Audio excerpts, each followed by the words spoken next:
ಕಾಲದ ಬೆಂಗಳೂರಿನ ಸೆಂಟ್ರಲ್ ಜೈಲಿದು. 3 ಜನ ಕೈದಿಗಳಿಗೆ ಒಂದೇ ಒಂದು ಟಾಯ್ಲೆಟ್. ಬೆಂಗಳೂರಿನ ಸ್ವಾತಂತ್ರ್ಯ ಹೋರಾಟ ಅಂತ ನೆನಪಿಗೆ ಬರಬೇಕಾದ್ರೆ ಎರಡನೇ ಮುಖ್ಯ ಸ್ಥಳ ಅದೇ ಇದು ಬನ್ನಪ್ಪ ಪಾರ್ಕ್.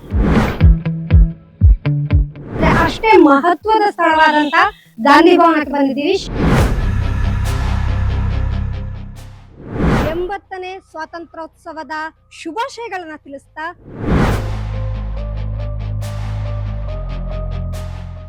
ನಾನು ಯಾವ ಜೈಲಿಂದ ಹೊರಗೆ ಬರ್ತಿದ್ದೀನಿ ಅಂತ ಯೋಚನೆ ಮಾಡ್ತಿದ್ದೀರಾ? ಎಸ್, ಒಂದು ಕಾಲದ ಬೆಂಗಳೂರಿನ ಸೆಂಟ್ರಲ್ ಜೈಲಿದು. ಬ್ರಿಟಿಷರ ಕ್ರೂರ ಆಡಳಿತದ ಸಂಕೇತವಾಗಿ ಹಾಗೆ ದೇಶ ಪ್ರೇಮಿಗಳ ತ್ಯಾಗದ ಸಂಕೇತವಾಗಿ ಈ ಸೆಂಟ್ರಲ್ ಜೈಲ್ ಈಗಲೂ ಶೇಷಾದ್ರಿ ರಸ್ತೆಯ ಎಡಭಾಗದಲ್ಲಿ ಭದ್ರವಾಗಿ ನಿಂತಿರುವಂತದ್ದು. ಅದೇ Freedom Park. Yes, Freedom Park ನ ಇತಿಹಾಸ ಏನು, ಏನೆಲ್ಲ ಮಹತ್ವ ಇದೆ ಈ ಸ್ಥಳಕ್ಕೆ ಅನ್ನುವಂಥದ್ದನ್ನ ಈ ಒಂದು ಎಪಿಸೋಡ್ ನಲ್ಲಿ ನಿಮ್ಗೆ ತಿಳಿಸ್ಕೊಡ್ತೀನಿ. ಎಲ್ಲರಿಗೂ 80ನೇ ಸ್ವಾತಂತ್ರ್ಯೋತ್ಸವದ ಶುಭಾಶಯಗಳನ್ನ ತಿಳಿಸ್ತಾ ಬನ್ನಿ ಈ ಎಪಿಸೋಡ್ ನ ಏನೇನ್ ಹೈಲೈಟ್ಸ್ ನೋಡ್ಕೊಂಡು ಬರೋಣ.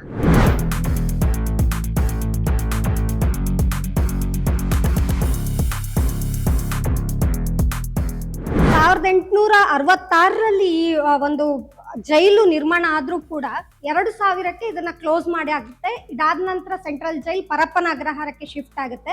ಈ ಜಾಗನ ಕೆಡವಬೇಕು ಅಂತ ಪ್ಲಾನ್ ಮಾಡಿದಾಗ್ಲೂ ಹೋರಾಟಗಾರರು ಹೇಳ್ತಾರೆ, ಇಲ್ಲ ಇದು ಇರ್ಬೇಕು, ಸಂಕೇತವಾಗಿ ಒಂದು ಸ್ವಾತಂತ್ರ್ಯ ಹೋರಾಟದ ಸಂಕೇತವಾಗಿ ಬೆಂಗಳೂರಲ್ಲಿ ಇರ್ಬೇಕು ಅನ್ನುವಂತ ಕಾರಣಕ್ಕೆ ಇದನ್ನ ಉಳಿಸ್ಕೊಂಡು ಈಗ ಸ್ವಾತಂತ್ರ್ಯ ಉದ್ಯಾನವನವಾಗಿ ಮಾಡಲಾಗಿದೆ. ಇದರಲ್ಲಿ ಗ್ಯಾಲರಿಗಳಿರ್ಬೋದು, ಕೆಲವು ಕೈದಿಗಳ ಒಂದು ಪ್ರತಿಕೃತಿಗಳನ್ನ ಮಾಡಿ ಜೈಲ್ಗಳನ್ನ ತೋರಿಸಿರೋದಾಗಿರ್ಬೋದು. ಇದು ನೋಡ್ತಾ ಇರ್ಬೋದು ಕಂಪ್ಲೀಟ್ ಹೊರಭಾಗ ಜೈಲಿದ್ದು. ಇಲ್ಲಿ ಏನ್ ಕೋಣೆಗಳಿದೆ, ಈಗ ಸೆಕ್ಯೂರಿಟಿಗಳಿಗೆ ಇದನ್ನ ಇಲ್ಲಿ ಇರುವಂತಹ ಸ್ವಚ್ಛತಾ ಕಾರ್ಮಿಕರಿಗೆ ಹಾಗೆ ಭದ್ರತಾ ಸಿಬ್ಬಂದಿಗಳಿಗೆ ರೂಮ್ಗಳನ್ನಾಗಿ ಕೊಟ್ಟಿದಾರಂತೆ. ಹಾಗಾಗಿ ಇಲ್ಲಿ ನೆಲ ಹಾಸು ನೋಡ್ತಾ ಇರ್ಬೋದು, ಆ ಕಾಲದ ಕಂಪ್ಲೀಟ್ ಸಿಮೆಂಟ್ ನೆಲ ಹಾಸುಗಳು. ಇಲ್ಲಿ ನೋಡಿದ್ರೆ ಮರದ ಮೆಟ್ಟಿಲ್ಗಳನ್ನ ಇಟ್ಟಿರುವಂಥದ್ದು. ಕಂಪ್ಲೀಟ್ ಆಗಿನ ಕಾಲದ ಏನಿದೆ ಈ ಕಟ್ಟಡ ಹಾಗೇ ಇದೆ. ಬ್ರಿಟಿಷ್ ಅಧಿಕಾರಿಗಳು ಬಂದು ಹೋಗ್ತಿದ್ದಂಥ ಜಾಗ. ಸಾಕಷ್ಟು ತ್ಯಾಗಮಯಿಗಳಾಗಿದ್ದಂಥ ಸ್ವಾತಂತ್ರ್ಯ ಹೋರಾಟ ಮಾಡಿದಂಥ ಹೋರಾಟಗಾರರಿಗೆ ಇಲ್ಲಿ ಶಿಕ್ಷೆ ಸಿಕ್ಕಿದೆ ಅಂತ ಅಂದ್ರೆ ಈಗಲೂ ಮೈ ರೋಮಾಂಚನ ಆಗುತ್ತೆ. ಯಾಕಂದ್ರೆ ಎಷ್ಟು ಜನರ ತ್ಯಾಗ ಬಲಿದಾನಗಳಿಂದಾಗಿ ಒಂದು ಸ್ವಾತಂತ್ರ್ಯ ಸಿಕ್ಕಿರುವಂಥದ್ದು. ಹಾಗಾಗಿ ಈ ಒಂದು ಜಾಗ ಬಹಳ ಪ್ರಮುಖವಾಗುವಂಥದ್ದು. ಇಲ್ಲಿ ಮೇಲ್ಭಾಗದಿಂದ ನೀವು ನೋಡ್ತಾ ಇರ್ಬೋದು, ಈ ಕಿಟಕಿ ಬಾಗಿಲು ಕೂಡ ಈಗಲೂ ಹಾಗೆ ಇರುವಂಥದ್ದು. ಈ ಗೋಡೆ ಮಾತ್ರ ಇತ್ತೀಚೆಗೆ ನಿರ್ಮಾಣ ಆಗಿದೆ. ಯಾಕಂದ್ರೆ ಸಿಟಿ ದೊಡ್ಡದಾಗಿ ಬೆಳೀತಾ ಇದ್ದ ಹಾಗೆ ಮೇನ್ ರೋಡ್ ಇರೋದ್ರಿಂದ ನೇರವಾಗಿ ಆಕ್ಸೆಸ್ ಇರೋ ಬದಲು ಈ ಒಂದು ಅಡ್ಡಲಾಗಿ ಗೋಡೆಯನ್ನು ಕಟ್ಟಿದ್ದಾರೆ. ಇನ್ನು ಕಟ್ಟಡಗಳೆಲ್ಲ ಆಗಿಂದವೇ ಇದ್ದಾವೆ, ಆದರೆ ಈ ಕೋಣೆಗಳನ್ನ ಮಾತ್ರ ಸೆಕ್ಯೂರಿಟಿ ಸಿಬ್ಬಂದಿಗಳಿಗಾಗಿ ಇಲ್ಲಿ ಉಳಿದುಕೊಳ್ಳೋದಕ್ಕೆ ವ್ಯವಸ್ಥೆ ಮಾಡಿಕೊಡಲಾಗಿದೆ. ಇಲ್ಲೂ ಒಂದು ರೂಮ್ ಇದೆ, ನೋಡ್ಬೋದು ಸಂಪೂರ್ಣವಾಗಿ. ಹಾಗೆ ಇಲ್ಲಿಂದ ವಾಚ್ ಟವರ್ ಕೂಡ ಕಾಣ್ತಾ ಇರುವಂಥದ್ದು. ಆ ವಾಚ್ ಟವರ್ ಎಷ್ಟು ವಿಶೇಷವಾಗಿ ಇದೆ ಅಂದರೆ, ಆ ಒಂದು ವಾಚ್ ಟವರಿಂದಲೇ ಸಂಪೂರ್ಣವಾಗಿ ಈ ಒಂದು 20 ಎಕರೆಯಲ್ಲಿ ಏನು ಜೈಲಿದೆ, ಜೈಲಿನ ಕೋಣೆಗಳಿದೆ, ಅಡುಗೆ ಕೋಣೆಗಳಿದೆ, ಶೌಚಾಲಯ ಇದೆ, ಹಾಗೆ ಓಪನ್ ಪ್ಲೇಸ್ಗಳಿದೆ, ಪ್ರತಿಯೊಂದನ್ನು ಕೂಡ ಆ ವಾಚ್ ಟವರಿಂದನೇ ನೋಡ್ತಾ ಇದ್ರು ಭದ್ರತಾ ಸಿಬ್ಬಂದಿಗಳು. ಆ ಕಾಲದಲ್ಲಿ ಎಲ್ಲ ಪರಿಶೀಲನೆಗೋಸ್ಕರ ಆ ವಾಚ್ ಟವರ್ ಬಹಳ ವಿಶೇಷವಾಗಿ ಅಲ್ಲಿರುವಂಥದ್ದು. ಈಗ ಇದನ್ನ ಸ್ವಾತಂತ್ರ್ಯ ಉದ್ಯಾನವನದ ರೀತಿಯಲ್ಲಿ ಇಲ್ಲಿ ಸಂಪೂರ್ಣವಾಗಿ ಹಸಿರೀಕರಣ ಮಾಡಲಾಗಿದೆ, ಪಾರ್ಕ್ ನಿರ್ಮಾಣ ಮಾಡಲಾಗಿದೆ. ಹಾಗೆ ಇಲ್ಲಿ ವೀಕೆಂಡ್ನಲ್ಲಿ ಬಂದು ಹೋಗುವಂಥ ಜನಕ್ಕಿರ್ಬೋದು, ಹಾಗೆ ಇಲ್ಲಿ ಪ್ರತಿಭಟನೆಗೋಸ್ಕರ ಈಗ ಬೇರೆ ಬೇರೆ ಊರುಗಳಿಂದ, ಬೇರೆ ಬೇರೆ ಜಿಲ್ಲೆಗಳಿಂದ ಜನ ಬರ್ತಾರೆ. ಎಲ್ಲರೂ ಬಂದು ಇಲ್ಲಿ ಪ್ರತಿಭಟನೆ ಮಾಡುವಾಗ ಈ ಒಂದು ಫ್ರೀಡಂ ಪಾರ್ಕ್ನ ನೋಡೋದಕ್ಕೆ ಬರ್ತಾರೆ. ಆ ಕಾಲದವರ ಒಂದು ತ್ಯಾಗ ಇರ್ಬೋದು, ಹೋರಾಟಗಳನ್ನ ನೋಡ್ಲಿಕ್ಕೆ ಇಲ್ಲಿ ಬಂದು ಹೋಗ್ತಾರೆ. ಹಾಗೆ ಮುಂದೆ ಹೋಗೋಣ, ಏನೇನು ಸಿಗುತ್ತೆ ನೋಡೋಣ. ಅಲ್ಲಿ ನೇಣುಗಂಬ ಕೂಡ ಇದೆ, ಅದನ್ನು ನೋಡ್ಕೊಂಡು ಬರೋಣ ಬನ್ನಿ. ಸೊ ಇಲ್ಲಿ ಮೊದಲನೇ ಮಹಡಿಯಲ್ಲಿ ನೋಡಿದ್ರಿ ಯಾವ ರೀತಿ ಇತ್ತು ಆಗಿನ ಕಚೇರಿಗಳು ಅಂತ ಹೇಳಿ. ಈ ಮುಖ್ಯ ದ್ವಾರ, ಅಲ್ಲೊಂದು ಮುಖ್ಯ ದ್ವಾರ ಇದೆ ನನ್ನ ಬಲಭಾಗದಲ್ಲಿ, ಅದರಲ್ಲಿ ಏನೂ ಕಾಣಿಸೋದಿಲ್ಲ. ಅದರ ಒಳಗೆ ಎಲ್ಲ ಸ್ವಾತಂತ್ರ್ಯ ಹೋರಾಟಗಾರರು ಅನ್ಬೋದು ಅಥವಾ ನಂತರದ ಅವಧಿಗಳಲ್ಲಿ ಸ್ವಾತಂತ್ರ್ಯ ಸಿಕ್ಕ ಬಳಿಕ ಕೈದಿಗಳನ್ನ ಅಲ್ಲಿ ಇಡ್ತಾ ಇದ್ರು. ಸೊ ಇದೇ ಗೇಟ್ ಮೂಲಕ ಬಹುಶಃ ಅವರು ಬಿಡುಗಡೆ ಆಗಿ ಹೊರಗೆ ಬರ್ತಾ ಇದ್ರು. ಈಗಿರುವಂತದ ಇಲ್ಲಿಯ ಒಂದು ಸೆಕ್ಯೂರಿಟಿ ಗಾರ್ಡ್ಗಳಿಗಿದ್ದಂತಹ ಕೋಣೆಗಳನ್ನು ಕೂಡ ಈಗ ಇಲ್ಲಿಯ ಸ್ವಚ್ಛತಾ ಕಾರ್ಮಿಕರಿಗೆ ಹಾಗೆ ಮೇಲ್ವಿಚಾರಕರಿಗೆಲ್ಲ ಕೊಡಲಾಗಿದೆ. ಸೊ ಇದರಲ್ಲಿದ್ದಂತಹ ರಾಯಚೂರಿನ ನಮ್ಮ ಸಿಬ್ಬಂದಿಗಳಿದ್ದಾರೆ ಇಲ್ಲಿ, ಅವ್ರ ಹೆಸರು ಮೌನಮ್ಮ ಅಂತ. ಸೊ ಈ ಫ್ರೀಡಂ ಪಾರ್ಕ್ ಅಲ್ಲಿ ಏನು ಸ್ವಚ್ಛತೆ ಕೆಲಸವನ್ನ ಮಾಡ್ತಾ ಅಥವಾ ಮೇಲ್ವಿಚಾರಣೆಯನ್ನ ಮಾಡ್ತಾ ಬಂದಿದ್ದಾರೆ. ಎಷ್ಟು ಸಮಯದಿಂದ ಇಲ್ಲಿದ್ದೀರಮ್ಮ ನೀವು? ನಾವು ಒಂದು 10-15 ವರ್ಷ ಆಯ್ತು ಮೇಡಮ್. ಸೊ ಹೇಗಿದೆ ಆಗ ಇದ್ದಿದ್ದಕ್ಕೂ ಈಗ ಯಾವ ರೀತಿ ಚೇಂಜ್ ಆಗಿದೆ ಎಲ್ಲ ಅಂತ? ಚೇಂಜ್ ಏನಿಲ್ಲ ಮೇಡಮ್, ಹಂಗೆ ಇದೆ. ಜನ ಅಂದಾಗ ತುಂಬಾ ಸ್ಟ್ರೈಕ್ ಇರ್ತದ, ತುಂಬಾ ಜನ ಬರ್ತಾರ. ಹೌದಾ? 1000, 2000, 5000 ತನ ಜನ ಬರ್ತಾರ. ಯಾರಿಲ್ದಾಗ ಮಾಮೂಲಿ ಪೊಲೀಸರವರೆಲ್ಲ ಮಾಮೂಲಿ ಇದ್ದೇ ಇರ್ತಾರ ಜನ, ಯಾವ್ದು ಇರಲ್ಲ. ಎಲ್ರು ಒಳ ಬಂದ್ ನೋಡ್ತಾ ಇರ್ತಾರೆ, ನೋಡ್ಕೊಂಡು ಹೋಗ್ತಾರ. ಸೊ ಒಳಗ್ ಹೋಗಿ ಏನೇನೆಲ್ಲ ಮಾಡಿದಾರೆ ಈಗ ನೋಡೋದಕ್ಕೆ ಅಂತ? ಅದೆಲ್ಲ ರೋಡ್ ಮಾಡಿದಾರ, ಪಾರ್ಕ್ ಮಾಡಿದಾರ. ನೋಡಕ್ ಒಂದ್ 4-5 ಪ್ಲೇಸ್ ಬಿಟ್ಟಿದಾರ. ನೋಡ ಜೈಲೆಲ್ಲ ಜೈಲೆಲ್ಲ ಇದೆ. ಸೊ ಇಲ್ಲೇ ನೀವು ಏನ್ ಕೆಲಸ ಮಾಡ್ತೀರಾ? ನಾವು ಪಾರ್ಕ್ ಅಲ್ಲಿ ಕಸ ಗುಡಿಸೋದು, ನೀರ್ ಹಾಕ, ಗಾರ್ಡನ್ ಕೆಲಸ ಮಾಡ್ತೀರಾ? ಈ ಗೋಡೆನು ಈಗ ಕಟ್ಟಿದ್ದು. ಹೌದು. ಓಕೆ. ಸೊ ಒಟ್ನಲ್ಲಿ ಏನು ಇಲ್ಲಿ ಸ್ಟ್ರೈಕ್ ಗಳಾಗುತ್ತೆ. ಈಗ ಸ್ಟ್ರೈಕ್ ಗೆ ಇರುವಂತಹ ಅಧಿಕೃತ ಪ್ಲೇಸ್ ಅಂದ್ರೆ ಬೆಂಗಳೂರಲ್ಲಿ ಫ್ರೀಡಂ ಪಾರ್ಕ್. ಸಾವಿರಾರು ಜನ ನಿರ್ದಿಷ್ಟ ಅವಧಿ ರಾತ್ರಿ ಹಗಲು ಸ್ಟ್ರೈಕ್ ಮಾಡುವಾಗ ಕೂಡ ಈ ಒಂದು ಪಾರ್ಕಿಗೆ ಬಂದು ಸ್ಟ್ರೈಕ್ ಅನ್ನ ಮಾಡ್ತಾ ಇರ್ತಾರೆ. ಆಗ ಈ ಫ್ರೀಡಂ ಪಾರ್ಕ್ ನ ನೋಡಕ್ ಬರ್ತಾರೆ. ಸೊ ನೋಡ್ತಾ ಇರ್ಬೋದು. ಬನ್ನಿ ಒಳಗ್ ಹೋಗೋಣ. ಈಗ ಯಾವ ರೀತಿ ಜೈಲು ಕೋಣೆಗಳನ್ನ ನೋಡೋದಕ್ಕೆ ಇಟ್ಟಿದ್ದಾರೆ ಅಂತ ಹೇಳಿ ನೋಡ್ಕೊಂಡ್ ಬರೋಣ. ವಾಚ್ ಟವರ್ ನ ಕೂಡ ನೋಡೋಣ ಬನ್ನಿ. ಫ್ರೀಡಂ ಪಾರ್ಕ್ ಒಳಗ್ ಬಂದಾಯ್ತು. ನೀವು ನೋಡ್ತಾ ಇರ್ಬೋದು, ಎರಡೂ ಭಾಗದಲ್ಲಿ ಅತ್ಯಂತ ಎತ್ತರದ ಸಮಾನಾಂತರ ಗೋಡೆಗಳು ಇಲ್ಲಿ ನಿರ್ಮಾಣ ಆಗಿರುವಂತದ್ದು. ಆ ಕಾಲದಲ್ಲಿಯೇ ಅಂದ್ರೆ ಕೈದಿಗಳ ಬಂದಿಖಾನೆಗಳು ಅಲ್ಲಿದಾವೆ. ಅಲ್ಲಿಂದ ಅವ್ರೇನಾದ್ರು ಕೆಲಸದ ಜಾಗಕ್ಕೆ ಬರ್ಬೇಕಾದ್ರೆ, ಹಾಗೆ ಇಲ್ಲಿಂದ ಅಧಿಕಾರಿಗಳೇನಾದ್ರು ಒಳಗ್ ಹೋಗ್ಬೇಕಾದ್ರೆ ಈ ರಸ್ತೆ ಮಾರ್ಗ ಮೂಲಕವೇ ಒಳಗ್ ಹೋಗ್ತಾ ಇದ್ರು. ಹಾಗೆ ಇದು ಕೇವಲ ಸ್ವಾತಂತ್ರ್ಯ ಹೋರಾಟದ ಸಂದರ್ಭದಲ್ಲಿ ಅಷ್ಟೇ ಅಲ್ಲ, ಮತ್ತೆ 1942ರಲ್ಲಿ ಕ್ವಿಟ್ ಇಂಡಿಯಾ ಚಳುವಳಿ ಇರ್ಬೋದು, ಅದಾದ ನಂತರ ಬಂದಂತಹ ಎಮರ್ಜೆನ್ಸಿ ಪೀರಿಯಡ್ಗಳಲ್ಲಿ ಇರ್ಬೋದು, ಎಲ್ಲಾ ಸಂದರ್ಭದಲ್ಲಿ ಹೋರಾಟಗಾರರನ್ನ ಈ ಜೈಲು ಬಂದಿಖಾನೆಗಳಲ್ಲಿ ಬಂಧಿಸಿಡ್ಲಾಗ್ತಾ ಇತ್ತು. ಅದಾದ ನಂತರ ಇದನ್ನ ಸೆಂಟ್ರಲ್ ಜೈಲಾಗಿಯೇ ಬೆಂಗಳೂರಲ್ಲಿ ಇತ್ತು. ಸುಮಾರು 1968ರಲ್ಲಿ ವರೆಗೂ ಇಲ್ಲಿ ಕೊನೆಯ ಗಲ್ಲು ಶಿಕ್ಷೆ ಕೂಡ ನಡೆದಿದೆ. ಅದಾದ ನಂತರ ಬೆಳಗಾವಿಗೆ ಇದನ್ನ ಶಿಫ್ಟ್ ಮಾಡ್ತಾರೆ. ಬೆಂಗಳೂರಲ್ಲಿ ಒಂದು ಸೆಂಟ್ರಲ್ ಜೈಲಾಗಿ ಪರಪ್ಪನ ಅಗ್ರಹಾರವನ್ನ ಕಟ್ತಾರೆ. ಒಟ್ನಲ್ಲಿ 2000ವರೆಗೂ ಇಲ್ಲಿ ಕೈದಿಗಳು ಇರ್ತಾ ಇದ್ರು. ಇಲ್ಲಿ ಒಂದು ಶಿಕ್ಷೆ ಕೊಡುವಂತಹ ಒಂದು ಚಟುವಟಿಕೆ ಕೂಡ ನಡೀತಾ ಇದ್ದಿದ್ದು. ಬನ್ನಿ ಒಳಗೆ ಹೋಗೋಣ. ಈಗ ಕೊನೆಯದಾಗಿ ಬಂದಿಖಾನೆ ಹೇಗಿದೆ, ಹಾಗೆ ಆ ಗೋಪುರ ಏನ್ ಕಾಣ್ತಿದೆ ಅದು ಹೇಗಿದೆ ನೋಡ್ಕೊಂಡ್ ಬರೋಣ.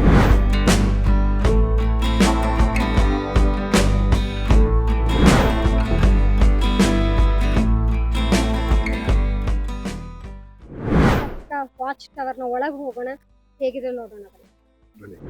ವರ್ಷದ ಕಟ್ಟಡಗಳಿಗೆ ಏನು ಸಮಸ್ಯೆ ಆಗಿಲ್ಲ.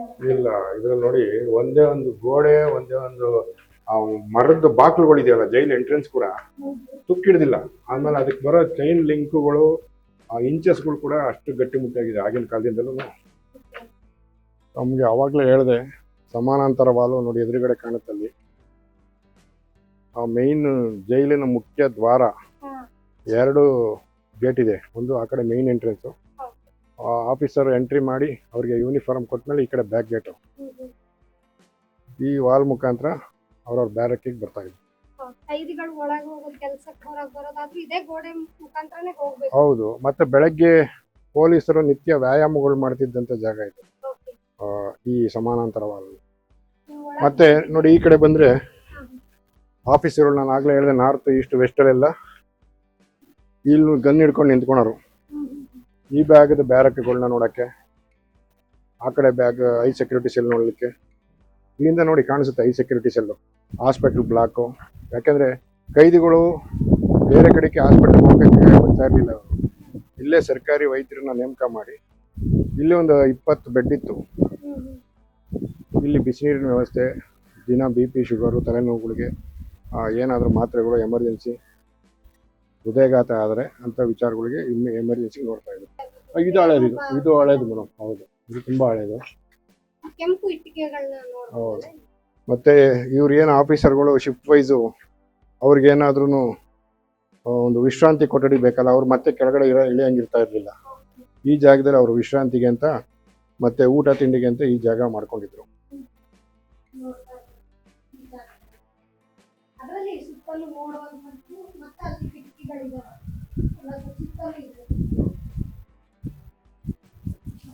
ಒಳ್ಳೆ ಟೆಕ್ನಿಕ್ ಉಪಯೋಗಿಸಿ ಮಾಡಿದ್ದಾರೆ watch tower. Finally freedom Park ನ ಬಹಳ ಪ್ರಮುಖ ಸ್ಥಳಕ್ಕೆ ಬಂದಿದ್ದೀವಿ. ನಮ್ಮ ಜೊತೆಗಿದ್ದಾರೆ ಈ ಫ್ರೀಡಂ ಪಾರ್ಕ್ ಉಳಿಸಿ ಹೋರಾಟ ಸಮಿತಿ ಅಧ್ಯಕ್ಷರಾದಂತಹ ಗಂಡ್ಸಿ ಸದಾನಂದ ಸ್ವಾಮಿ ಅವರು. ಸರ್, ವಿಜಯ ಕರ್ನಾಟಕಕ್ಕೆ ಆತ್ಮೀಯ ಸ್ವಾಗತ ನಿಮಗೆ. ಬಹಳಷ್ಟು ಹೋರಾಟದ ಬಳಿಕ ಈ ಒಂದು ಫ್ರೀಡಂ ಪಾರ್ಕ್, ಈ ಸ್ಥಳ, ಈ 16 ಎಕರೆ ಇಲ್ಲಿ ಉಳಿದಿರುವಂತದ್ದು. ಹೇಳಿ ಸರ್, ಈ ಸ್ಥಳದ ಅಂದ್ರೆ ಇಲ್ಲಿ ಏನ್ ಬರ್ದಿದೆ ಸೆಲ್ಸ್ ಯಾರ್ಡ್ ಅಂತ, ಈ ಸ್ಥಳದ ಪ್ರಾಮುಖ್ಯತೆ ಏನೇನು ಅಂತ? ಪ್ರಾಯಶಃ ಇದು ಇತಿಹಾಸ ಪುಟದಲ್ಲಿರುವಂತ ಜಾಗ. ಇದನ್ನ ಮೆಮೊರಿಗೆ 2009ರಿಂದ ಉಳಿಸ್ಕೊಂಡಿದ್ದೀವಿ. 158-159 ವರ್ಷ ಹಿಂದೆ ಬ್ರಿಟಿಷರು ಕಟ್ಟಿದ್ದ ಏನು 27 ಬ್ಯಾರಕ್ ಅಲ್ಲಿ ಇದ್ರಲ್ಲಿ 5 ಸೆಕ್ಯೂರಿಟಿ ಸೆಲ್ ಅಂತಾರೆ. 5 ಸೆಕ್ಯೂರಿಟಿ ಪ್ರತಿಷ್ಠಿತ, ಯಾರ್ಯಾರು VVIPಗಳು ಮತ್ತೆ ಸ್ವತಂತ್ರಕ್ಕೆ ಹೋರಾಟ ಮಾಡಿದರಿರ್ಬೋದು, ಕ್ರಿಮಿನಲ್ಗಳು ಇರ್ಬೋದು, ಅಂತ ಅವ್ರನ್ನ ಭದ್ರತೆಗೆ ಅಂತ 5 ಸೆಕ್ಯೂರಿಟಿ ಸೆಲ್ ಅಂತ ಒಂದಿರುತ್ತೆ. ಆ 5 ಸೆಕ್ಯೂರಿಟಿ ಸೆಲ್ ಅಲ್ಲಿ 1875ರಲ್ಲಿ ಇಂದಿರಾ ಗಾಂಧಿ ಎಮರ್ಜೆನ್ಸಿ ಟೈಮ್ನಲ್ಲಿ ಏರಿದಂಥ ಆ ಟೈಮ್ನಲ್ಲಿ ಇದು ಬಂದು LK ಅಡ್ವಾಣಿಜಿ ಅವರು, ವಾಜಪೇಯಿ ಅವರು, ಸನ್ಮಾನ್ಯ ದೇವೇಗೌಡರಂತವರು ಟೌನ್ ಹಾಲ್ ಹತ್ರ ಪ್ರತಿಭಟನೆ ಮಾಡ್ತಾ ಇದ್ದಾಗ ಅರೆಸ್ಟ್ ಮಾಡ್ಕೊಂಬಂದು ಈ ಸೆಲ್ನಲ್ಲಿ ಇಡ್ತಾರೆ. ಆ ಸೆಲ್ಲನ್ನು ನೋಡೋಣ, ತಾವು ದಯಮಾಡಿ ಬನ್ನಿ. ಇಲ್ಲಿ ಪ್ರತಿ ಜೈಲ್ ಸೆಲ್ಸ್ ನಲ್ಲಿ ನಂಬರ್ ಹಾಕಿರೋದು ನೋಡಬಹುದು. ಒಟ್ಟು 18 ಇದೆ ಸರ್ ಕೊಠಡಿ ಹಾಕಿದ್ರೆ, ಜೈಲಿನ ಕೊಠಡಿ 18 ಇದೆ. ಓಕೆ. ಮತ್ತೆ ನೀವು ಹಾಗೆ ಹೇಳಿದೆ 158-159 ವರ್ಷ ಇತಿಹಾಸ ಇರೋದು. ಆಗಿನ ಕಾಲದ ಕಂಬಿಗಳು ಎಷ್ಟು ಗಟ್ಟಿ ಇದೆ, ಗಟ್ಟಿಮುಟ್ಟಾಗಿದೆ. ಈ ಬ್ಯಾರಕ್ಗಳನ್ನ ನೋಡಿ, 5 ಸೆಕ್ಯೂರಿಟಿ ಸೆಲ್ಲಲ್ಲಿ ಒಂದು ಮಲಗಲಿಕ್ಕೆ ಜಾಗ ಯಾವ ತರ ಇರುತ್ತೆ, ಮತ್ತೆ ಕಿರಿದಾದ ಕಿಂಡಿಗಳು, ಗಾಳಿ ಅಷ್ಟರಲ್ಲೇ ಗಾಳಿ, ಮತ್ತೆ ಅದರಲ್ಲೇ ನೋಡಿ ಬಾತ್ರೂಮು, ಮತ್ತೆ ಅವರು ಉಳ್ಕೊಳ್ಳೋಂಥ ಜಾಗ, ಬೆಡ್ ನೋಡಿ, ಇದು ಕಲ್ಲಿಂದ ಮಾಡಿರೋಂಥ ಬೆಡ್ಡು. ಎಷ್ಟು ಗಟ್ಟಿ ಇರುತ್ತೆ ಅಂದ್ರೆ ಆ ಜೈಲ್ ಶಿಕ್ಷೆ ಅನ್ನೋದು ಯಾರಿಗೂ ಬೇಡ ಅನ್ನೋದು ಇದಕ್ಕೇನೆ. ಮತ್ತೆ ಹಿಂದೆ ಒಂದು ಗಾದೆ ಇರುತ್ತೆ, ತಮ್ಗೆಲ್ಲ ಗೊತ್ತಿರ್ಬೋದು, ಈ ಕಂಬಿ ಎಣಿಸೋದು ಅಂತ. ಕಂಬಿ ಎಣಿಸೋದು ಅಂದ್ರೆ ಜೈಲಲ್ಲಿ ಕೂತು ಕೂತು ಬೇಜಾರಾಗಿ 1, 2, 3, 4, 5 ತಿರ್ಗಾ ಮತ್ತೆ ಅದೇ. ಅಂದ್ರೆ ಆ ಶಿಕ್ಷೆ ಅನುಭವಿಸ್ತರಿಗೆ ಗೊತ್ತಿರುತ್ತೆ ಜೈಲಿನಲ್ಲಿ ಇನ್ನೊಂದ್ಸಲ ನಾವು ತಪ್ಪು ಮಾಡಬಾರ್ದು ಅಂತ. ಎಷ್ಟು ಕಿರಿದಾದ ಕಿಟಕಿ ಇರ್ಬೋದು, ಬೆಳಕಿಗೆ ಬಹಳ ಸಣ್ಣ ಸಣ್ಣ ವ್ಯವಸ್ಥೆಗಳು, ಹಾಗೆ ಶೌಚದ ವ್ಯವಸ್ಥೆ ಕೂಡ ಇಲ್ಲೇ ಇರುವಂತದ್ದು. ಹೊರಗೆ ಹೋಗೋದಕ್ಕೆ ಅನುಮತಿ ಇರೋದಿಲ್ಲ ಅವ್ರಿಗೆ. ಖಂಡಿತ ಮೇಡಮ್. ಇಲ್ಲಿ ಓಪನ್ ಟಾಯ್ಲೆಟ್ ಇಲ್ಲೇ ಇದೆ, ಮಲಗೋದಕ್ಕೂ ಇಲ್ಲೇ ವ್ಯವಸ್ಥೆ ಇದೆ. ಈ ರೀತಿ ಹೈ ಸೆಕ್ಯೂರಿಟಿ ಸೆಲ್ಗಳು ಇರುವಂತದ್ದು ಇಲ್ಲಿ ಒಟ್ಟು 20 ಇದೆಯಾ ಸರ್? 18 ಇದೆ. ಓಕೆ. ಇಲ್ಲಿ 20, 21 ನಂಬರ್. ಅದು ನಂಬರ್ ರಾಂಗ್ ಮಾಡಿ. ಓಕೆ. ಇನ್ ಪ್ರಮುಖವಾಗಿ ಹೇಳಿದ್ರೆ ನೀವು ಬಿಜೆಪಿಯ ಮುಖಂಡರಾದಂತ LK ಅಡ್ವಾಣಿ ಅವರು ಇದ್ದಂತಹ ಸೆಲ್ಗಳು ಯಾವ್ದು ಸರ್? ನೋಡಿ, ಈಗ ತಾವು ಆಗ್ಲೇ ನಾನು ಹೇಳ್ದಂಗೆ ಎಮರ್ಜೆನ್ಸಿ ಟೈಮ್ನಲ್ಲಿ ಇಂದಿರಾ ಗಾಂಧಿ ಅವರು ತಂದಾಗ LK ಅಡ್ವಾಣಿಜಿ ಅವರು ಈ ನೋಡಿ, ತಾವು ಫೋಟೋ ನೋಡ್ತಾ ಇರ್ಬೋದು, 95ರಲ್ಲಿ ಒಂದ್ಸಲ ಬರ್ತಾರೆ.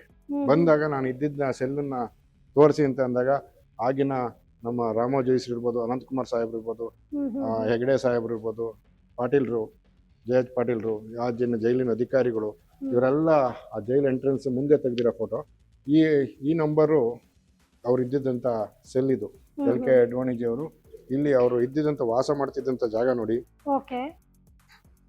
ಅವರು ಕೂಡ ಇದೇ ಒಂದು ಬೆಡ್ ಮೇಲೆ ಮಲಗ್ತಾ ಇದ್ರು.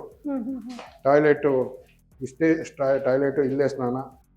ಕಿಟಕಿ ನೋಡಿ, ಆ ಗಾಳಿ ಅಷ್ಟರಲ್ಲೇ ಅವರು ಸುಮಾರು ವರ್ಷಗಳ ಕಾಲ ಇಲ್ಲಿ ಜೈಲಿನಲ್ಲಿ ಇದ್ದಂಥ ಜಾಗ ಇದು. ಬೆಳಕಿಗೂ ನೋಡ್ತಾ ಇರೋದು ಮೇಲ್ಗಡೆ ಏನು ಮಂಗಳೂರು ಟೈಲ್ಸ್ ಇದೆ, ಅದ್ರಲ್ಲಿ ಮೊದಲೇ ಒಂದು ಕಿಂಡಿ ಅಂತ ತೆಗೆದು ಹಗಲಲ್ಲಿ ಬೆಳಕಿಗೆ ಬರೋ ತರ ಈ ಇತ್ತೀಚೆಗೆ ಮಾಡಿರೋಂಥ ಇದು. ಬಟ್ ಅವಾಗ ತುಂಬಾ ಭದ್ರತೆಯಿಂದ ಇತ್ತು. ಹಳೆ ಚಾವಣಿ, ಬಹುಶಃ ಅಷ್ಟು ಬೆಳಕಿರ್ಲಿಲ್ಲ.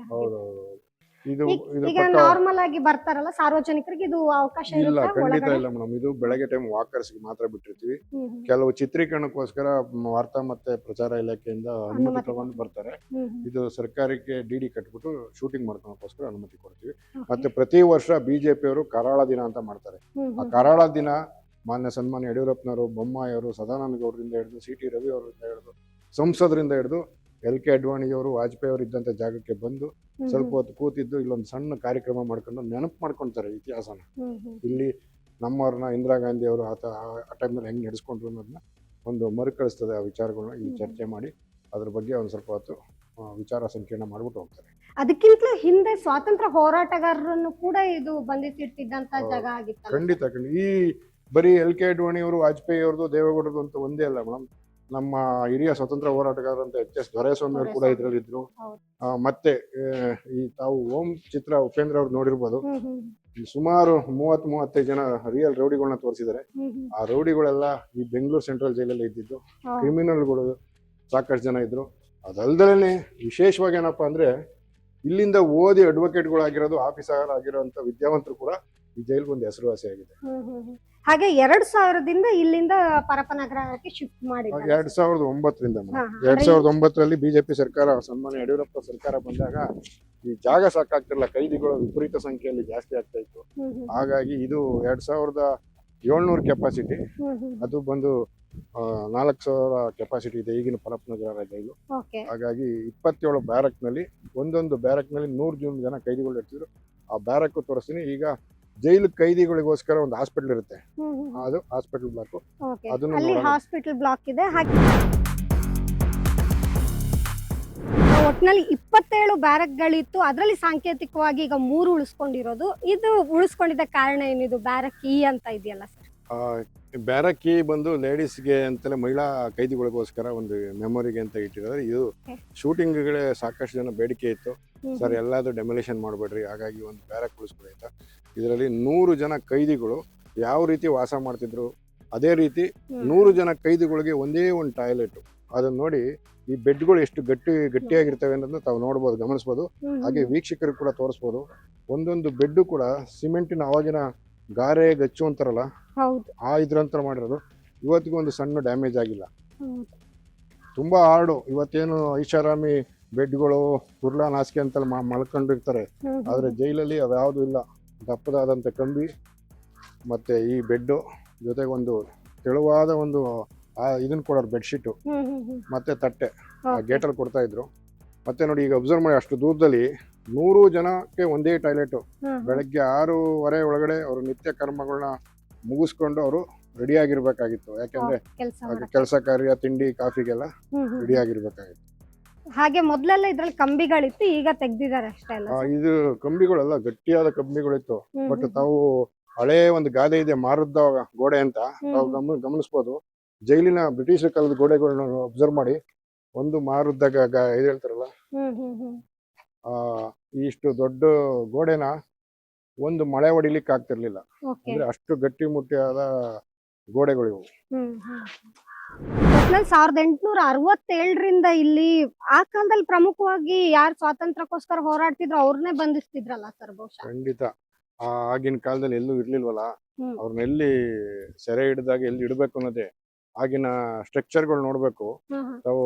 ವಾಚಿಂಗ್ ಟವರ್ ಅಂತ ನೋಡ್ತೀರಾ, ಆ ಕೈದಿಗಳನ್ನ ಯಾವ ರೀತಿ ಇಡ್ತಾ ಇದ್ರು ಬಂಧನದಿಂದ. ಅವ್ರನ್ನ ವಾಚ್ ಮಾಡಕ್ಕೆ ಅಂತ ನಾರ್ತ್, ಈಸ್ಟ್, ಸೌತ್ ಮತ್ತೆ ವೆಸ್ಟ್ ನಲ್ಲಿ ಗನ್ ಹಿಡ್ಕೊಂಡು ಅಲ್ಲಿ ಮೇಲೆ ಅಧಿಕಾರಿಗಳು ಕಾಯ್ತಾ ಇರೋರು. ಇದ್ರ ಆಪೋಸಿಟ್ ನೇರವಾಗಿ ನೋಡಿದ್ರೆ ಅಲ್ಲಿ ಸಮಾನಾಂತರ ವಾಲ್ ಕಾಣಿಸುತ್ತೆ. ತಮಗೆ ವೀಕ್ಷಕರಿಗೆ ತೋರಿಸ್ಬೇಕು. ಯಾಕಂದ್ರೆ ಫ್ರೀಡಂ ಪಾರ್ಕ್ ಅಂದ್ರೆ ಎಲ್ಲರೂ ಏನಂತಾರೆ, ಹೋರಾಟ ಜಾಗ, ಯಾರು ಒಳಗಡೆ ಬರಬಾರ್ದು ಅನ್ನೋದೊಂದು ಭಯ ಇರುತ್ತೆ. ಬಟ್ ಫ್ರೀಡಂ ಪಾರ್ಕ್ ಒಳಗಡೆ ಇರೋದು ಏನು ಅನ್ನೋದೇ ಗೊತ್ತಿರಲ್ಲ. ಇಲ್ಲಿ ಒಂದು ಇತಿಹಾಸನೇ ಇದೆ. ತಾವು ನೋಡಿ, ಸಮಾನಾಂತರ ವಾಲು, ಅಲ್ಲಿ ಪ್ರಿಸನ್ಸ್ ಅಂತ ಇದೆಯಲ್ಲ, ಅದ್ರ ಮೇಲೆ 3 ಕಿಟಕಿ ಕಾಣುತ್ತೆ. ಆ ಕಿಟಕಿ ಮೇಲೆ ಆಫೀಸ್ ಇತ್ತು, ಜೈಲ್ ಆಫೀಸರ್ದು. ಆ ಆಫೀಸಿಂದ ಕುತ್ಕೊಂಡು ಇಲ್ಲಿರೋ ವಾಚಿಂಗ್ ಟವರ್ ಮೇಲೆ ಇರೋಂತ ಅಧಿಕಾರಿಗಳು ಕೆಲಸ ಮಾಡ್ತಾ ಇದಾರೋ ಇಲ್ವೋ, ರಾತ್ರಿ ಆಗಲು ಅವ್ರು ಅಲ್ಲಿ ಕುತ್ಕೊಂಡು ನೋಡೋರು. ಡೇ ಶಿಫ್ಟ್ ಅವರು, ನೈಟ್ ಶಿಫ್ಟ್ ಅವರು. ಇಲ್ಲಿಂದ ಬಂದ ಟವರ್ ಮುಖಾಂತರ ಏನ್ ಡ್ಯೂಟಿ ಮಾಡ್ತಿರ್ತಾರೆ. 27 ಬ್ಯಾರಕ್ಗಳು ತಮ್ಗೊಂದು ವಾಟ್ಸಪ್ ನಲ್ಲಿ ಕಳಿಸ್ತೀನಿ. ಆ ಜೈಲು ನಮ್ಮ ಇದನ್ನ ಸ್ಟ್ರಕ್ಚರು ಮತ್ತೆ ಇಂಜಿನಿಯರ್ ಪ್ಲಾನ್ ಅವತ್ತಿನ ಕಾಲದಲ್ಲಿ ಹೆಂಗಿತ್ತು ಅಂತ. ಇಲ್ಲಿ ಪ್ರಿಂಟಿಂಗ್ ಪ್ರೆಸ್ ಇತ್ತು ಅವಾಗ, ನಾವು ನೋಡಿರೋ ಪ್ರಕಾರ. ಮತ್ತೆ ಎಲ್ಲಾ ಕೈದಿಗಳನ್ನು ಇಲ್ಲಿಂದಲೇ ವೀಕ್ಷಣೆ ಮಾಡೋರು. ಯಾಕಂದ್ರೆ ಅವತ್ತಿನ ದಿನ ಸಿಬ್ಬಂದಿಗಳು ಕಮ್ಮಿ ಇದ್ರು. ಬಟ್ ಇಲ್ಲಿ ಬಂದು ಜೀವಾವಧಿ ಶಿಕ್ಷೆ ಆಗಿರುತ್ತಲ್ಲ, ಅವ್ರನ್ನೇ ಆಫೀಸರ್ಗಳ ತರ, ಅಂದ್ರೆ ಜೈಲನ್ನ ನೋಡ್ಕೊಳಕ್ಕೆ ಅವ್ರನ್ನೇ ನೇಮಕ ಮಾಡಿರ್ತಿದ್ರು. ಸೊ ಇನ್ನೊಂದು ಬಹಳ ಪ್ರಮುಖ ಹಾಗೆ ಇತಿಹಾಸದಲ್ಲಿ ಕರಾಳ ನೆನಪುಗಳನ್ನ ಹೊಂದಿರುವಂತಹ ನೇಣುಗಂಬ ಏನಿದೆ, ಅದು ಕೂಡ ಈ ಫ್ರೀಡಂ ಪಾರ್ಕ್ ನಲ್ಲಿ ಇದೆ. ಬನ್ನಿ ಅಲ್ಲಿಗೆ ಹೋಗೋಣ. ಈ ಸ್ಥಳಕ್ಕೆ ಏನ್ ಮಹತ್ವ ಅಂತ? ಇದು ಬಂದು ನೋಡಿ, ತಾವು ನೋಡ್ತಾ ಇರ್ಬೋದು, ಹ್ಯಾಂಗಿಂಗ್ ಪಾಯಿಂಟ್. ಪ್ರಾಯಶಃ ನೀವು ಭಾರತ ದೇಶದಲ್ಲಿ ಈ ನೇಣ ಗಂಬ ಇರೋ ಜಾಗ ಅಂತ 3 ಜಾಗ. ಒಂದು ತಮಿಳುನಾಡು ವೆಲ್ಲೂರು, ಬೆಂಗಳೂರಿನ ಸೆಂಟ್ರಲ್ ಜೈಲು, ವರ್ಲ್ಡ್ ಸೆಂಟ್ರಲ್ ಜೈಲು, ಇಂಡಲಗ ಜೈಲ್ ಬೆಳಗಾಂ. ಈ 3 ಜಾಗದಲ್ಲಿ ಮಾತ್ರ ನೇಣಾಕ್ತಾ ಇದ್ರು. ಇದು ಮುಖ್ಯವಾದ ಜಾಗ. ಯಾಕೆಂದ್ರೆ ಶಿಕ್ಷೆಗೆ ಒಳಪಟ್ಟು ಮರಣದಂಡನೆಗೆ ಗುರಿಗೆ ಒಳಗಾಗಿರ್ತಾರಲ್ಲ, ಅವ್ರಿಗೆ ಈ ಜಾಗದಲ್ಲಿ ಹ್ಯಾಂಗ್ ಮಾಡ್ತಾ ಇದ್ರು. ಯಾವ ರೀತಿ ಹ್ಯಾಂಗ್ ಮಾಡ್ತಿದ್ರು ಅಂತ ತಮ್ಗೆ ಇಲ್ಲಿ ತೋರಿಸ್ತೀನಿ ನೋಡಿ. ಈ ಪ್ಲೇಟ್ ಕಾಣುತ್ತೆ, ತಾವು ವೀಕ್ಷಕರಿಗೆ ತೋರಿಸ್ಬೋದು. Steel plate. ಇಲ್ಲಿ ಒಂದು ರಾಡ್ ಇತ್ತು, ಕಟ್ ಮಾಡ್ಬಿಟ್ಟಿದ್ದಾರೆ. ಸ್ಪ್ರಿಂಗ್ ಕಾಣುತ್ತೆ ನೋಡಿ. ಈ ಪ್ಲೇಟ್ ಮೇಲೆ ಯಾರು ಅಪರಾಧಿ ಇರ್ತಾನೆ ಅವನ ಗಲ್ಲು ಶಿಕ್ಷೆ ಆಗಿರುತ್ತೆ ಅದನ್ನ ಇಲ್ಲಿ ನಿಲ್ಸ್ಬಿಡೋರು. ಈ ರೀತಿ ಈ ಕುಣಿಕೆ ಇರುತ್ತಲ್ಲ, ಕುಣಿಕೆ ಮೇಲೆ ನಿಲ್ಸಿ ಕಪ್ಪು ಬಟ್ಟೆ ಹಾಕ್ಬಿಟ್ಟು ಬೆಳಗಿನ ಜಾವ 3:30 4 ಗಂಟೆ ಟೈಮ್ನಲ್ಲಿ ಈ ನೋಡಿ ಇಲ್ಲೊಂದು ರಾಡ್ ಇರೋದು, ನಿಲ್ಸಿದ್ಮೇಲೆ ಈ ರಾಡ್ ಹಿಡ್ಕೊಂಡು ಹಿಂಗೆ ಹೇಳಿದ್ರೆ ಪ್ಲೇಟ್ ಆಟೋಮೆಟಿಕ್ ಓಪನ್ ಆಗ್ಬಿಡೋದು. ಅವಾಗ ಟೈಟ್ ಬಂದ್ಬಿಡುತ್ತೆ. ಬಿದ್ದಾಗ ಅಂದ್ರೆ ಬಾಡಿ ಕೆಳಗಡೆ ಬಂದಾಗ ಇದ್ರ ಮುಖಾಂತರ ಆತನ್ನ ಎತ್ಕೊಂಡೋಗಿ ಮುಂದಿನ ಕ್ರಿಯೆಗಳನ್ನ ಮಾಡ್ತಾ ಇದ್ರು. ನೋಡ್ಬೋದು ಇಲ್ಲಿ ಆಳವಾದ ಕಂದಕದ ಮೇಲೆ ಇಲ್ಲಿ ನಿಂತಿರುವಂತದ್ದು. ಆದ್ರೆ ದುರಂತ ಅಂದ್ರೆ ಎಷ್ಟೋ ಕೈದಿಗಳು ಅಷ್ಟೇ ಅಲ್ಲ, ಸ್ವಾತಂತ್ರ್ಯ ಹೋರಾಟಗಾರರನ್ನ ಕೂಡ ಇಲ್ಲಿ ಈ ನಿಷ್ಕರುಣಿಯಾದಂತಹ ಕ್ರೂರ ಆಡಳಿತ ಇದ್ದಂತಹ ಬ್ರಿಟಿಷರು ಇಲ್ಲಿ ನೇಣಗಂಬಕ್ಕೆ ಹಾಕಿದ್ರು. ನೀವು ನೆನಪಿಸೋದಾದ್ರೆ ಈಸೂರು ಹೋರಾಟದಲ್ಲಿ, ಶಿವಮೊಗ್ಗದ ಈಸೂರು ಗ್ರಾಮದ ಹೋರಾಟಗಾರರ 5 ಜನನ್ನು ಕೂಡ ಇಲ್ಲಿ ನೇಣಿಗಂಬ ಏರಿಸಿದಂತ ಹಿಸ್ಟ್ರಿ ಈ ಜಾಗಕ್ಕೆ ಇದೆ. ಅಂದ್ರೆ ಅವರು ಸ್ವಾತಂತ್ರ್ಯ ಹೋರಾಟದಲ್ಲಿ ಇದ್ದಾಗ, ಹೋರಾಟಗಳನ್ನ ಮಾಡ್ತಾ ಇದ್ದಾಗ, ವಿದ್ಯಾರ್ಥಿಗಳು ಹಿರಿಯರೆಲ್ಲ ಸೇರಿ ಚಳುವಳಿಯನ್ನ ನಡೆಸಿದಾಗ 2 ಬ್ರಿಟಿಷ್ ಅಧಿಕಾರಿಗಳು ಸಾಯ್ತಾರೆ. ಅದಕ್ಕೆ ಕಾರಣರಾದಂತ 10 ಜನಕ್ಕೆ ಶಿಕ್ಷೆಗೊಳಪಡಿಸ್ತಾರೆ. ಕಡೆಗೆ 5 ಜನಕ್ಕೆ ಅದರಲ್ಲಿ ಈ ರೀತಿ ಮರಣದಂಡನೆಯನ್ನ ಕೂಡ ಕೊಡ್ತಾ ಇದ್ರು. ಈಗ ನಾವು ಅನುಭವಿಸ್ತಾ ಇರುವಂತಹ 80 ವರ್ಷಗಳ ಸ್ವಾತಂತ್ರ್ಯ ದಿನದ ಏನಿದೆ ಈ ಒಂದು ಸುದಿನ, ಇದಕ್ಕೆ ಆಗ ಹೋರಾಟ ಪಟ್ಟಂತಹ, ಜೀವ ಕಳೆದುಕೊಂಡಂತಹ ನಾಯಕರನ್ನ ನೆನಪಿಸ್ಕೊಳ್ಳೇಬೇಕು. ಅಂಥ ಜಾಗಗಳನ್ನ, ಸ್ವಾತಂತ್ರ್ಯ ಹೋರಾಟದ ಒಂದು ಪ್ರಾಮುಖ್ಯತೆಯನ್ನ ತಿಳಿಯೋದಕ್ಕೋಸ್ಕರನೇ ಈ ಜಾಗವನ್ನ ರಕ್ಷಿಸಲಾಗಿದೆ. ಈಗಲೂ ಇಲ್ಲೆಲ್ಲ ವ್ಯವಸ್ಥಿತವಾಗಿ ಇಡಲಾಗಿದೆ. ಜೊತೆಗೆ ಈಗ ಈ ಫ್ರೀಡಂ ಪಾರ್ಕ್ ಅಲ್ಲಿ ಸಾರ್ವಜನಿಕ ಉದ್ಯಾನವನ ಮಾಡಲಾಗಿದೆ ಅಲ್ಲ? 2009ರಿಂದ ಉದ್ಯಾನವನ ಮಾಡಿ ಬೆಳಗ್ಗೆ 5ರಿಂದ 9 ಗಂಟೆ ತನಕ ಇಲ್ಲಿನ ಹಿರಿಯ ವಕೀಲರು ಇರ್ಬೋದು, ಹಿರಿಯ ನಾಗರಿಕರು ಇರ್ಬೋದು, ಅಕ್ಕಪಕ್ಕ ಇಲ್ಲಿ ಚಿಕ್ಕಪೇಟೆ ಅವೆನ್ಯೂ ಒಳಗೆ ಬಂದು ಬೆಳಗ್ಗೆ ವಾಕ್ ಮಾಡ್ತಾರೆ. ಜೊತೆಗೆ ಮಕ್ಕಳಿಗೆ ಕೂಡ ಒಂದು ಆಟದ ಒಂದು ಜಾಗ ಇದೆ, ಪಾರ್ಕ್ ವಾಕಿಂಗ್ ಪಾರ್ಕ್ ಇದೆ. ಹಾಗೆ ಫ್ರೀಡಂ ಪಾರ್ಕ್ 2 ಎಂಟ್ರೆನ್ಸ್ ಇದೆ ಪ್ರಮುಖವಾಗಿ, ಶೇಷಾದ್ರಿ ರಸ್ತೆಯಿಂದ ಒಂದು ಕಡೆ, ಈ ಕಡೆ ಅಲ್ಲೇ ಪಕ್ಕದಲ್ಲೇ ಪಾರ್ಕಿಂಗ್ ಗೇಟ್ ಇಂದ ಒಂದಿದೆ. 2 ಗೇಟ್ ಅಂದ್ರೆ ಹೊಸದಾಗಿ ಪಾರ್ಕಿಂಗ್ ಮಾಡಿದ್ದಾರೆ. ಅದ್ರ ಪಕ್ಕ ಒಂದು ಹೋರಾಟಗಾರರಿಗೆ ವಾಶ್ರೂಮ್ಗೋಸ್ಕರ ಒಂದು ಚಿಕ್ಕ ಗೇಟ್ ಮಾಡಿ 22 ಎಕರೆ 16 ಎಕರೆ ಉಳ್ಕೊಂಡಿದೆ. ಪಾರ್ಕಿಂಗ್ ಲಾಟ್ಗೆ ಒಂದು 3.5 ಎಕರೆ ಮತ್ತೆ ಹೋರಾಟಕ್ಕೆ ಮಿಕ್ಕಿದ ಉಳಿಕೆ ಜಾಗ ಹೋರಾಟಕ್ಕೆ ಹೈಕೋರ್ಟ್ ಆ ಡೈರೆಕ್ಷನ್ ಮೇಲೆ ಹೋರಾಟನ ಎಲ್ಲೂ ಮಾಡ್ಕೊಳಕ್ಕಾಗಲ್ಲ, ಇಲ್ಲೇ ಮಾಡ್ಕೋಬೇಕು ಅಂತ ಏನು ಆದೇಶ ಆಯಿತು. ಹಾಗಾಗಿ ಹೊರಗಡೆ ಹೋರಾಟ ಮಾಡ್ಕೊತಾರೆ. ಒಳಗಡೆ ನಾನು ಹೇಳೋದೇನಪ್ಪ ಅಂದರೆ, ಕಾಲೇಜ್ ವಿದ್ಯಾರ್ಥಿಗಳು ಇರ್ಬೋದು, ಸಾಮಾನ್ಯ ಜನ ಇರ್ಬೋದು, ಫ್ರೀಡಂ ಪಾರ್ಕ್ ಅಂದರೆ ಕಾಲೇಜಕ್ಕಲ್ಲ, ಫ್ರೀಡಂ ಪಾರ್ಕ್ ಅಂದರೆ ಹೋರಾಟ ಗಲಾಟೆ ನಡೀತಿರುತ್ತೆ ಅಂತ ಅನ್ಕೊಂತಾರೆ. ದಯಮಾಡಿ ಇದು ಇತಿಹಾಸ ಇರೋ ಜಾಗ. ಒಳಗಡೆ ಪೀಸ್ಫುಲ್ ಆಗಿ 9,000 ಗಿಡ ಮರಗಳಿದ್ದಾವೆ. ನೀವು ಕೂಡ ಬರ್ಬೋದು. ಬರ್ತ್ಡೇಗಳಿದ್ರೆ ನಾವೇ ಗಿಡ ಕೊಡ್ತೀವಿ, ಗುಂಡಿ ತೆಗೆಸ್ಕೊಡ್ತೀವಿ. ಒಂದು ಬರ್ತ್ಡೇಗೆ ಒಂದು ಗಿಡ ನೆಡಿ, ಪರಿಸರ ಉಳಿಸಿ. ಹಾಗೆ ಇಲ್ಲೆಲ್ಲ ಏನು ಹೋರಾಟ ಇದೆ ಅದು ಆಚೆ ನಡೀತಾ ಇರುತ್ತೆ, ಯಾರು ತೊಂದರೆ ಕೊಡಲ್ಲ ಹೋರಾಟಗಾರರು. ಈ ರೀತಿ ಫ್ರೀಡಂ ಪಾರ್ಕಿಗೆ ಬಂದು ನೋಡಿ ಅಂತ ಹೇಳಿ ಅವ್ರು ಗಿಡ ನೆಡ್ಬೇಕಾದ್ರೆ ಯಾರನ್ನ ಸಂಪರ್ಕಿಸ್ಬೇಕು, ಹೇಗೆ ಸಂಪರ್ಕಿಸ್ಬೇಕು? ಗಿಡ ನೆಡ್ಬೇಕು ಅಂದ್ರೆ ನಮ್ಗೆ ಸೆಕ್ಯೂರಿಟಿಗಳು ಇರ್ತಾರೆ, ನನಗೆ ಫೋನ್ ಮಾಡ್ತಾರೆ. ಯಾವ್ದು ಪ್ರಮುಖವಾಗಿ ಯಾವ್ದೋ ಪರಿಸರ ದಿನ ಅಂತ ಅಲ್ಲ, ಪ್ರತಿಯೊಬ್ಬರು ಕೂಡ ಬಂದು ನೆಡ್ಬೋದು. ಹುಟ್ಟುಹಬ್ಬಗಳ ಆಚರಣೆ ಇರ್ಬೋದು, ಬೇರೆ ವಿಶೇಷವಾಗಿ ಯಾವ್ದೋ ಒಂದು ಹೊಸ ಸಂಘಟನೆಗಳು ರೂಪಿಸಿರ್ತಾರೆ, ಇನ್ನೇನೋ ಒಂದು ಒಳ್ಳೆ ಕೆಲಸ ಮಾಡಿರ್ತಾರೆ. ಈ ಫ್ರೀಡಂ ಪಾರ್ಕ್ ಅಲ್ಲಿ ಏನಪ್ಪಾ ಅಂದ್ರೆ, ರಜನಿಕಾಂತ್ ಬೆಸ್ಟ್ ಫ್ರೆಂಡ್ ಇಂದ ಹಿಡಿದು ಶಿವರಾಜ್ ಕುಮಾರ್ ಅವರಿಂದ ಹಿಡಿದು ಉಪೇಂದ್ರ ಅವರ ಗಿಡಕ್ಕೆ ಉಪ್ಪಿ ನೇರಳೆ ಅಂತ ಇಟ್ಟಿದ್ದೀವಿ, ನೇರಳೆ ಗಿಡ ನೆಟ್ಟರು.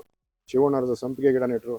ಹಿರಿಯ ಹೋರಾಟಗಾರರಾದಂಥ ಎಲ್ಲ ಹೋರಾಟಗಾರರು ನೆಟ್ಟಿದ್ದಾರೆ. ಜೊತೆಗೆ ವಾಲ್ಮೀಕಿ ಸಮುದಾಯ ಸ್ವಾಮೀಜಿಯವರು 8 ತಿಂಗಳು ಧರಣಿ ಕೂತಿದ್ರು, ಅವರು ಒಂದು ಗಿಡ ನೆಟ್ಟಿದ್ದಾರೆ ಅಂತ.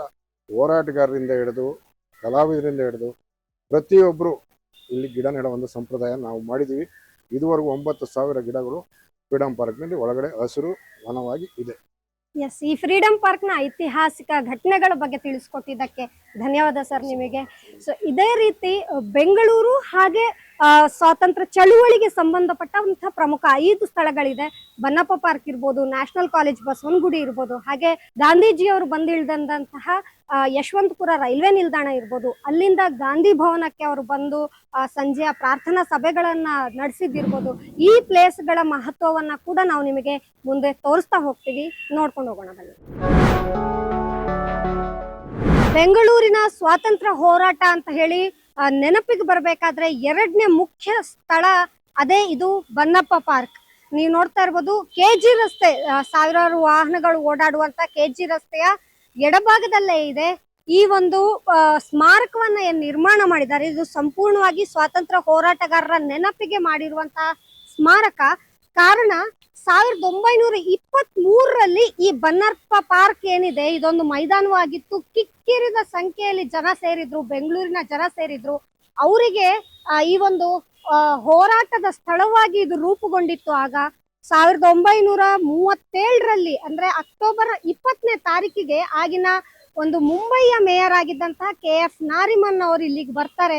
ಅವರು ಇಲ್ಲಿ ಸೇರಿ ದೊಡ್ಡ ಒಂದು ಸಾರ್ವಜನಿಕ ಸಭೆಯನ್ನ ನಡೆಸ್ತಾರೆ. ಅದೇ ಮೊದಲನೇ ಸಭೆ ಆಗುತ್ತೆ. ಬೆಂಗಳೂರಿನ ಜನತೆಯಲ್ಲಿ ಕೂಡ ಒಂದು ರಾಷ್ಟ್ರ ಸ್ವಾತಂತ್ರ್ಯದ ಜಾಗೃತಿಯನ್ನ ಮೂಡಿಸುತ್ತೆ. ಅಲ್ಲಿಂದ ನಂತರ ಹೋರಾಟಗಳು ಮುಂದುವರಿತಾ ಹೋಗುತ್ತೆ. ಬೆಂಗಳೂರಿನ ಪೌರರು ಪ್ರತಿಯೊಬ್ಬರು ಕೂಡ ಸೇರಿ ಸ್ವಾತಂತ್ರ್ಯಕ್ಕೋಸ್ಕರ ಹೋರಾಡೋದಕ್ಕೆ ಶುರು ಮಾಡ್ತಾರೆ 1937ರಿಂದ. ಆಗ ಮತ್ತೆ ಅದನ್ನ ಮುಂದುವರಿಸ್ಕೊಂಡು ಹೋಗಿದ್ದು ಮೈಸೂರು ಕಾಂಗ್ರೆಸ್. ಇಲ್ಲಿ ಅದರ ಚಾರಿತ್ರಿಕ ಹಿನ್ನೆಲೆಯನ್ನ ಬರೆದಿರುವಂತದ್ದು ನೋಡ್ಬೋದು. ಪ್ರತಿಯೊಬ್ಬರು ಸ್ವಾತಂತ್ರ್ಯಕ್ಕೋಸ್ಕರ ಹೋರಾಡಿ ಮೈಸೂರು ಕಾಂಗ್ರೆಸ್ ನಂತರ ಒಂದು ಚಳುವಳಿಯನ್ನ ಮುಂದುವರಿಸ್ಕೊಂಡು ಹೋಗುತ್ತೆ. ಹಾಗೆ ಇದು ಬನ್ನಪ್ಪ ಪಾರ್ಕ್ ಇಲ್ಲಿ KG ರಸ್ತೆಯಲ್ಲಿ ಇರುವ ಪ್ರಮುಖ ಒಂದು ಸ್ಮಾರಕ. ಹಾಗೆ ಗಾಂಧೀಜಿಯ ಸ್ವದೇಶಿ ಆಶಯಗಳನ್ನ ಇಲ್ಲಿ ಬರೆದಿದ್ದಾರೆ. ಗಾಂಧೀಜಿಯವರ ಆ ರೀತಿ ಯಾವ ರೀತಿ ಜನರನ್ನ ಬಡಿದೆಬ್ಬಿಸಿದ್ರು, ಒಗ್ಗೂಡಿಸಿದ್ರು ಸ್ವಾತಂತ್ರ್ಯ ಹೋರಾಟಕ್ಕೆ ಅನ್ನುವಂತ ಇತಿಹಾಸವನ್ನ ಈ ಒಂದು ಸ್ಮಾರಕದ ಮೇಲೆ ಬರೆದಿದ್ದಾರೆ. ಮೇಲ್ಗಡೆ ನೋಡ್ಬೋದು ಗಾಂಧೀಜಿಯ ಸ್ವದೇಶಿಯ ಒಂದು ಕೂಗಿಗೆ ನೆರವಾದಂತಹ ಚರಕವನ್ನ ಕೂಡ ಅಲ್ಲಿ ಇಟ್ಟಿರುವಂತದ್ದು. ಈಗ ಅದು ಸ್ವಲ್ಪ ಗಿಡಗಳೆಲ್ಲ ಬೆಳೆದಿದೆ, ಚರಕ ಹಾಳಾಗ್ತಾ ಬಂದಿದೆ. ಆದ್ರೆ ಆ ಚರಕ ಕೂಡ ಒಂದು ಸ್ವದೇಶಿಯ ಕೇಂದ್ರ ಬಿಂದುವಾಗಿ ದೇಶೀಯ ವಸ್ತುಗಳನ್ನೇ ಬಳಕೆ ಮಾಡಬೇಕು, ಜನ ಮುಕ್ತರಾಗಬೇಕು, ಹೊರಗಡೆ ವಿದೇಶಗಳ ವಸ್ತುಗಳನ್ನ ಉಪಯೋಗಿಸದೆ ಎಲ್ಲರೂ ಒಗ್ಗೂಡಬೇಕು ಅನ್ನುವಂತ ಸಂದೇಶವನ್ನ ಕೊಟ್ಟಂತಹ ಈ ಬನ್ನಪ್ಪ ಪಾರ್ಕ್ ನಾವೇನು 80ನೇ ಸ್ವಾತಂತ್ರ್ಯೋತ್ಸವದ ಸಂದರ್ಭದಲ್ಲಿ ನೆನಪಿಸ್ಕೊಳ್ಳೋದಕ್ಕೆ ಬಹಳ ಹೆಮ್ಮೆ ಪಡ್ತೀವಿ. ಇದಾಗಿತ್ತು ಬೆಂಗಳೂರಿನ ಒಂದು ಹೋರಾಟದ ಸ್ಥಳ. ಇದಾದ ಬಳಿಕ ನ್ಯಾಷನಲ್ ಕಾಲೇಜ್ ಬಸವನಗುಡಿ ಏನಿದೆ ಅಲ್ಲಿ ಮೈದಾನದಲ್ಲಿ ಕೂಡ ಗಾಂಧೀಜಿ ಭಾಷಣವನ್ನ ಮಾಡಿದ್ರು. ಆಗ 16 ವರ್ಷದ ಯುವಕ ಆಗಿದ್ದಂತ ನರಸಿಂಹಯ್ಯನವರು ಅದನ್ನ ಕನ್ನಡಕ್ಕೆ ತರ್ಜುಮೆ ಮಾಡಿದ್ರಂತೆ. ಎಲ್ಲರಿಗೂ ಅರ್ಥ ಆಗ್ಬೇಕು, ಇಡೀ ಕರ್ನಾಟಕದ ಮೂಲೆ ಮೂಲೆಯಿಂದ ಬಂದಂತ ಜನಕ್ಕೂ ಅದು ಅರ್ಥ ಆಗ್ಬೇಕು ಅಂತ ನರಸಿಂಹಯ್ಯನವರು ಅದನ್ನ ಗಾಂಧೀಜಿಯವರ ಭಾಷಣವನ್ನ ತರ್ಜುಮೆ ಮಾಡಿದ್ರಂತೆ. ಸೊ ಈ ರೀತಿಯಾಗಿ ಫ್ರೀಡಂ ಪಾರ್ಕ್, ಬನ್ನಪ್ಪ ಪಾರ್ಕ್ ಹಾಗೆ ನ್ಯಾಷನಲ್ ಕಾಲೇಜಿನ ಈ ಒಂದು ಇತಿಹಾಸವನ್ನ ನಾವು ನೋಡ್ಬೋದು. ಬನ್ನಿ ಹಾಗಿದ್ರೆ ಮುಂದೆ ಹೋಗೋಣ. ಯಶವಂತಪುರಕ್ಕೆ ರೈಲ್ವೆ ನಿಲ್ದಾಣಕ್ಕೆ ಬಂದಿಳಿದಂತಹ ಗಾಂಧೀಜಿ ಅವರ ಆರೋಗ್ಯ ಸುಧಾರಣೆಗೋಸ್ಕರ ಕುಮಾರ ಪಾರ್ಕ್ ಒಂದು ಗೆಸ್ಟ್ ಹೌಸ್ ಈಗ ಏನಿದೆ ಆ ಸ್ಥಳಕ್ಕೆ ಬಂದಿದ್ರು.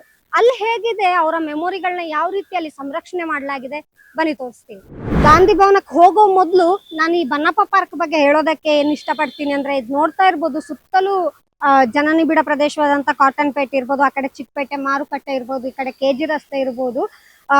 ಇಲ್ಲಿ ಜನಗಳು ಕಸದ ರಾಶಿ ತಂದು ಈ ಪಾರ್ಕ್ ಸುತ್ತ ಹಾಕಿರುವಂತದ್ದು. ಬಹಳ ಐತಿಹಾಸಿಕ ಸ್ಥಳ ಇದು, ಐತಿಹಾಸಿಕ ಮಹತ್ವ ಇರುವಂತ ಸ್ಥಳ. ಸ್ವಾತಂತ್ರ್ಯಕ್ಕೋಸ್ಕರ ಹೋರಾಡಿದಂತ ಜನರನ್ನ ಒಟ್ಟುಗೂಡಿಸಿದಂತ ಬಹಳ ಐತಿಹಾಸಿಕ ಸ್ಥಳ ಆಗಿದ್ರು ಕೂಡ ಇಲ್ಲಿ ಜನ ಜವಾಬ್ದಾರಿಯಿಂದ ಇರೋದು ಬಿಟ್ಟು ಈ ರೀತಿ ಕಸಗಳನ್ನ ಹಾಕಿದ್ದಾರೆ. ಹಾಗಾಗಿ ಇದ್ರ ಸುತ್ತ ಹಸಿರು ಮೆಶ್ಗಳನ್ನ ಅಳವಡಿಸಿದ್ದಾರೆ, ಯಾರು ಕಸ ಹಾಕಬಾರ್ದು ಅನ್ನೋ ಕಾರಣಕ್ಕೆ.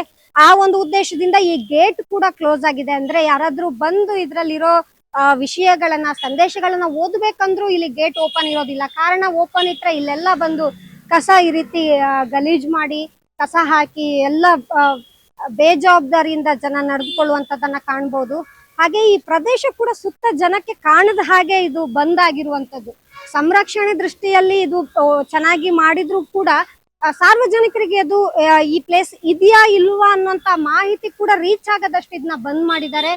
ಹಾಗೆ ಸ್ವಚ್ಛತೆ ಕೂಡ ಇಲ್ಲ. 80ನೇ ಸ್ವಾತಂತ್ರ್ಯೋತ್ಸವದ ಸಂದರ್ಭದಲ್ಲಿ ಇದೀವಿ. 1937ರಿಂದ ಬೆಂಗಳೂರಿಗೆ ಇದು ಸ್ವಾತಂತ್ರ್ಯ ಹೋರಾಟಕ್ಕೆ ಪ್ರಮುಖ ಸ್ಥಳ ಆಗಿತ್ತು. ಹೌದು. ಇಂಥ ಐತಿಹಾಸಿಕ ಸ್ಥಳ ಹೀಗಿರೋದ್ ಏನ್ ಅನ್ಸುತ್ತೆ? ನಾಳೆ ಸರ್ ಹೋಗುತ್ತೆ ಮೇಡಮ್. ಇಲ್ಲ 14th ಸರ್ ಹೋಗುತ್ತೆ.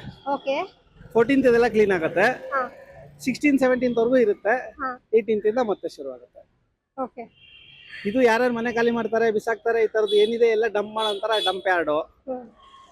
ಇದು ಓಕೆ, ನಮ್ ಬೆಂಗಳೂರಲ್ಲಿ ಬೇರೆ ಸ್ಟೇಟ್ಗಳು ಬರಬಾರ್ದಿತ್ತು, ಬಂದ್ಬಿಟ್ಟಿದ್ದಾರೆ. ರಾತ್ರಿ 12:30 ಮೇಲೆ ಕಸ ಹಾಕಕ್ ಶುರು ಮಾಡ್ತಾರೆ. ಕಬ್ಬನ್ಪೇಟೆ ಸುತ್ತಮುತ್ತ ಕಸ ಅಷ್ಟೇ ಅಲ್ಲ, ಒಳಗಡೆ ನೋಡಿದ್ರೆ ಸರ್ ಅದು ಟಾಯ್ಲೆಟ್ ಆಗ್ಬಿಟ್ಟಿದೆ. ಜನ ನಡೆದಾಡುವಂತ ಸ್ಥಳ ಯಾಕೆ ಇಷ್ಟು ಕೊಳಕಾಗಿದೆ ಅಂತ. ಅಕ್ಕಪಕ್ಕ ಶೌಚಾಲಯ ಇಲ್ವಾ? ಅಲ್ಲಿ ಪಕ್ಕದ ರೋಡ್ ಇದೆ, ಇದ್ರ ಪಕ್ಕದ ರೋಡ್ ಇದೆ. ಅಂಡ್ ಇದು ಇವತ್ತಿನ ಸಮಸ್ಯೆ ಅಲ್ಲ, ಹಿಂಗ್ ಕಸ ಹಾಕದ್ಮೇಲೆ ಟಾಯ್ಲೆಟ್ ಮಾಡೋರು ಮಾಡೇ ಮಾಡ್ತಾರೆ. ಅಂದ್ರೆ ದೇವಸ್ಥಾನ ಇದೆ, ಗಾಂಧೀಜಿ ಸ್ಮಾರಕ ಇದೆ, ಹೋರಾಟಗಾರರು ಬಂದು ಹೋದಂತ ಸ್ಥಳ ಇದು. ಸ್ವಾತಂತ್ರ್ಯ ಯಾರ್ಯಾರು ಇದು ಸ್ವತಂತ್ರಕ್ಕೋಸ್ಕರ ಮಾಡಿದ್ದಾರೆ ಅವ್ರಿಗೋಸ್ಕರ ಮಾಡಿರೋ ಅಂತ ಒಂದ್ ಸ್ಮಾರಕ ಇದು, ಅವ್ರ ಹೆಸರಿನಲ್ಲಿ. ನಾಳಿದ್ ಕ್ಲೀನ್ ಆಗತ್ತೆ. ಅಂದ್ರೆ ಇವ್ರು ಸ್ಥಳೀಯ ನಿವಾಸಿ. ನಿಮ್ಮ ಹೆಸರು ಸರ್? ರಾಜೇಶ್.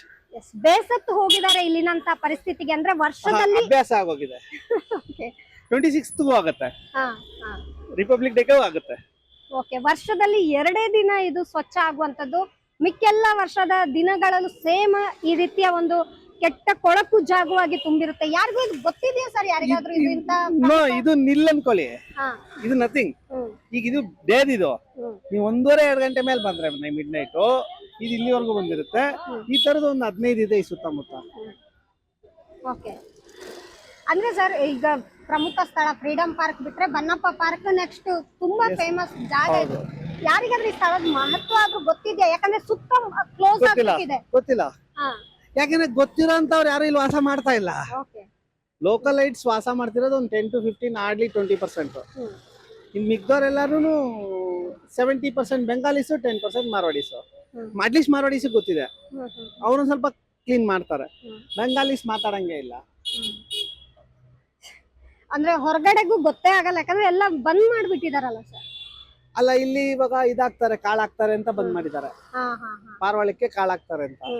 ನೀವು ನೈಟ್ ಏನಾರ ಬಂದ್ರೆ ವಿಡಿಯೋ ತಗೊಳಕ್ ಚೆನ್ನಾಗಿರುತ್ತೆ. ಒಂದು 500 ಎಗ್ನ ಸಿಗುತ್ತೆ, 500 ಮಿನಿಮಮ್.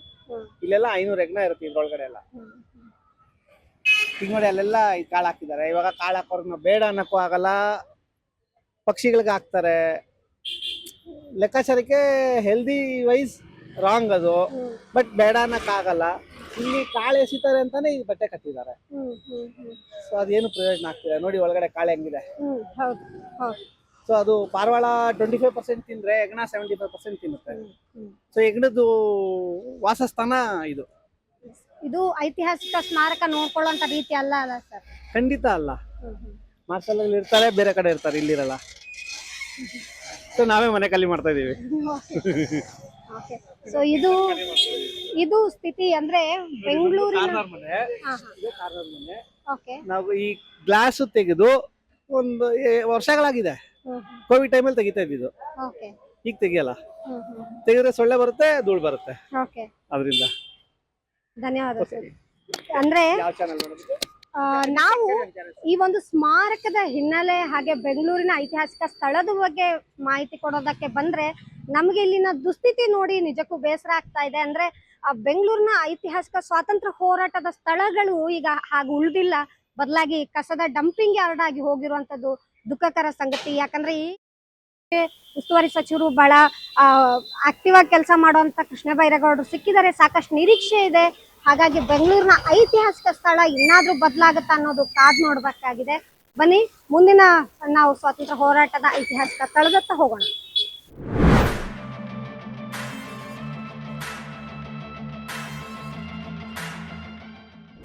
ಈ ಎಪಿಸೋಡ್ ನ ಕೊನೆಯ ಸ್ಥಳ ಆದ್ರೆ ಅಷ್ಟೇ ಮಹತ್ವದ ಸ್ಥಳವಾದಂತ ಗಾಂಧಿ ಭವನಕ್ಕೆ ಬಂದಿದ್ದೀವಿ. ಶಿವಾನಂದ ಸರ್ಕಲ್ ಪಕ್ಕದಲ್ಲಿ ಇರುವಂತ ಕುಮಾರಕೃಪಾ ಗೆಸ್ಟ್ ಹೌಸ್ ಪಕ್ಕದಲ್ಲಿ ಇರುವಂತ ಗಾಂಧಿ ಭವನ ಇದು. ನೀವು ನೋಡ್ತಾ ಇರ್ಬೋದು. ಗಾಂಧೀಜಿ ಹಾಗೂ ಇದಕ್ಕೆ ಇರುವಂತಹ ಸಂಬಂಧಗಳ ಬಗ್ಗೆ ವಿವರವಾಗಿ ಮಾತನಾಡೋದಕ್ಕೆ ನಮ್ಮ ಜೊತೆ ಇದ್ದಾರೆ ಗಾಂಧಿ ಭವನದ ಸಿಇಒ ಆಗಿರೋ ಶಿವಪ್ರಸಾದ್ ಸರ್. ಸರ್, ವಿಜಯ ಕರ್ನಾಟಕಕ್ಕೆ ಆತ್ಮೀಯ ಸ್ವಾಗತ ನಿಮಗೆ. ನಮಸ್ಕಾರ ಸರ್. ಹೇಳಿ, ಗಾಂಧಿ ಭವನ ಬಹಳಷ್ಟು ವಿಚಾರಧಾರೆ ಇರುವಂತ ಜನ ಇಲ್ಲಿ ಬರ್ತಾ ಇರ್ತಾರೆ, ಪುಸ್ತಕ ಬಿಡುಗಡೆಗಳು, ಸಾಂಸ್ಕೃತಿಕ ಕಾರ್ಯಕ್ರಮಗಳಾಗ್ತಾ ಇರುತ್ತೆ.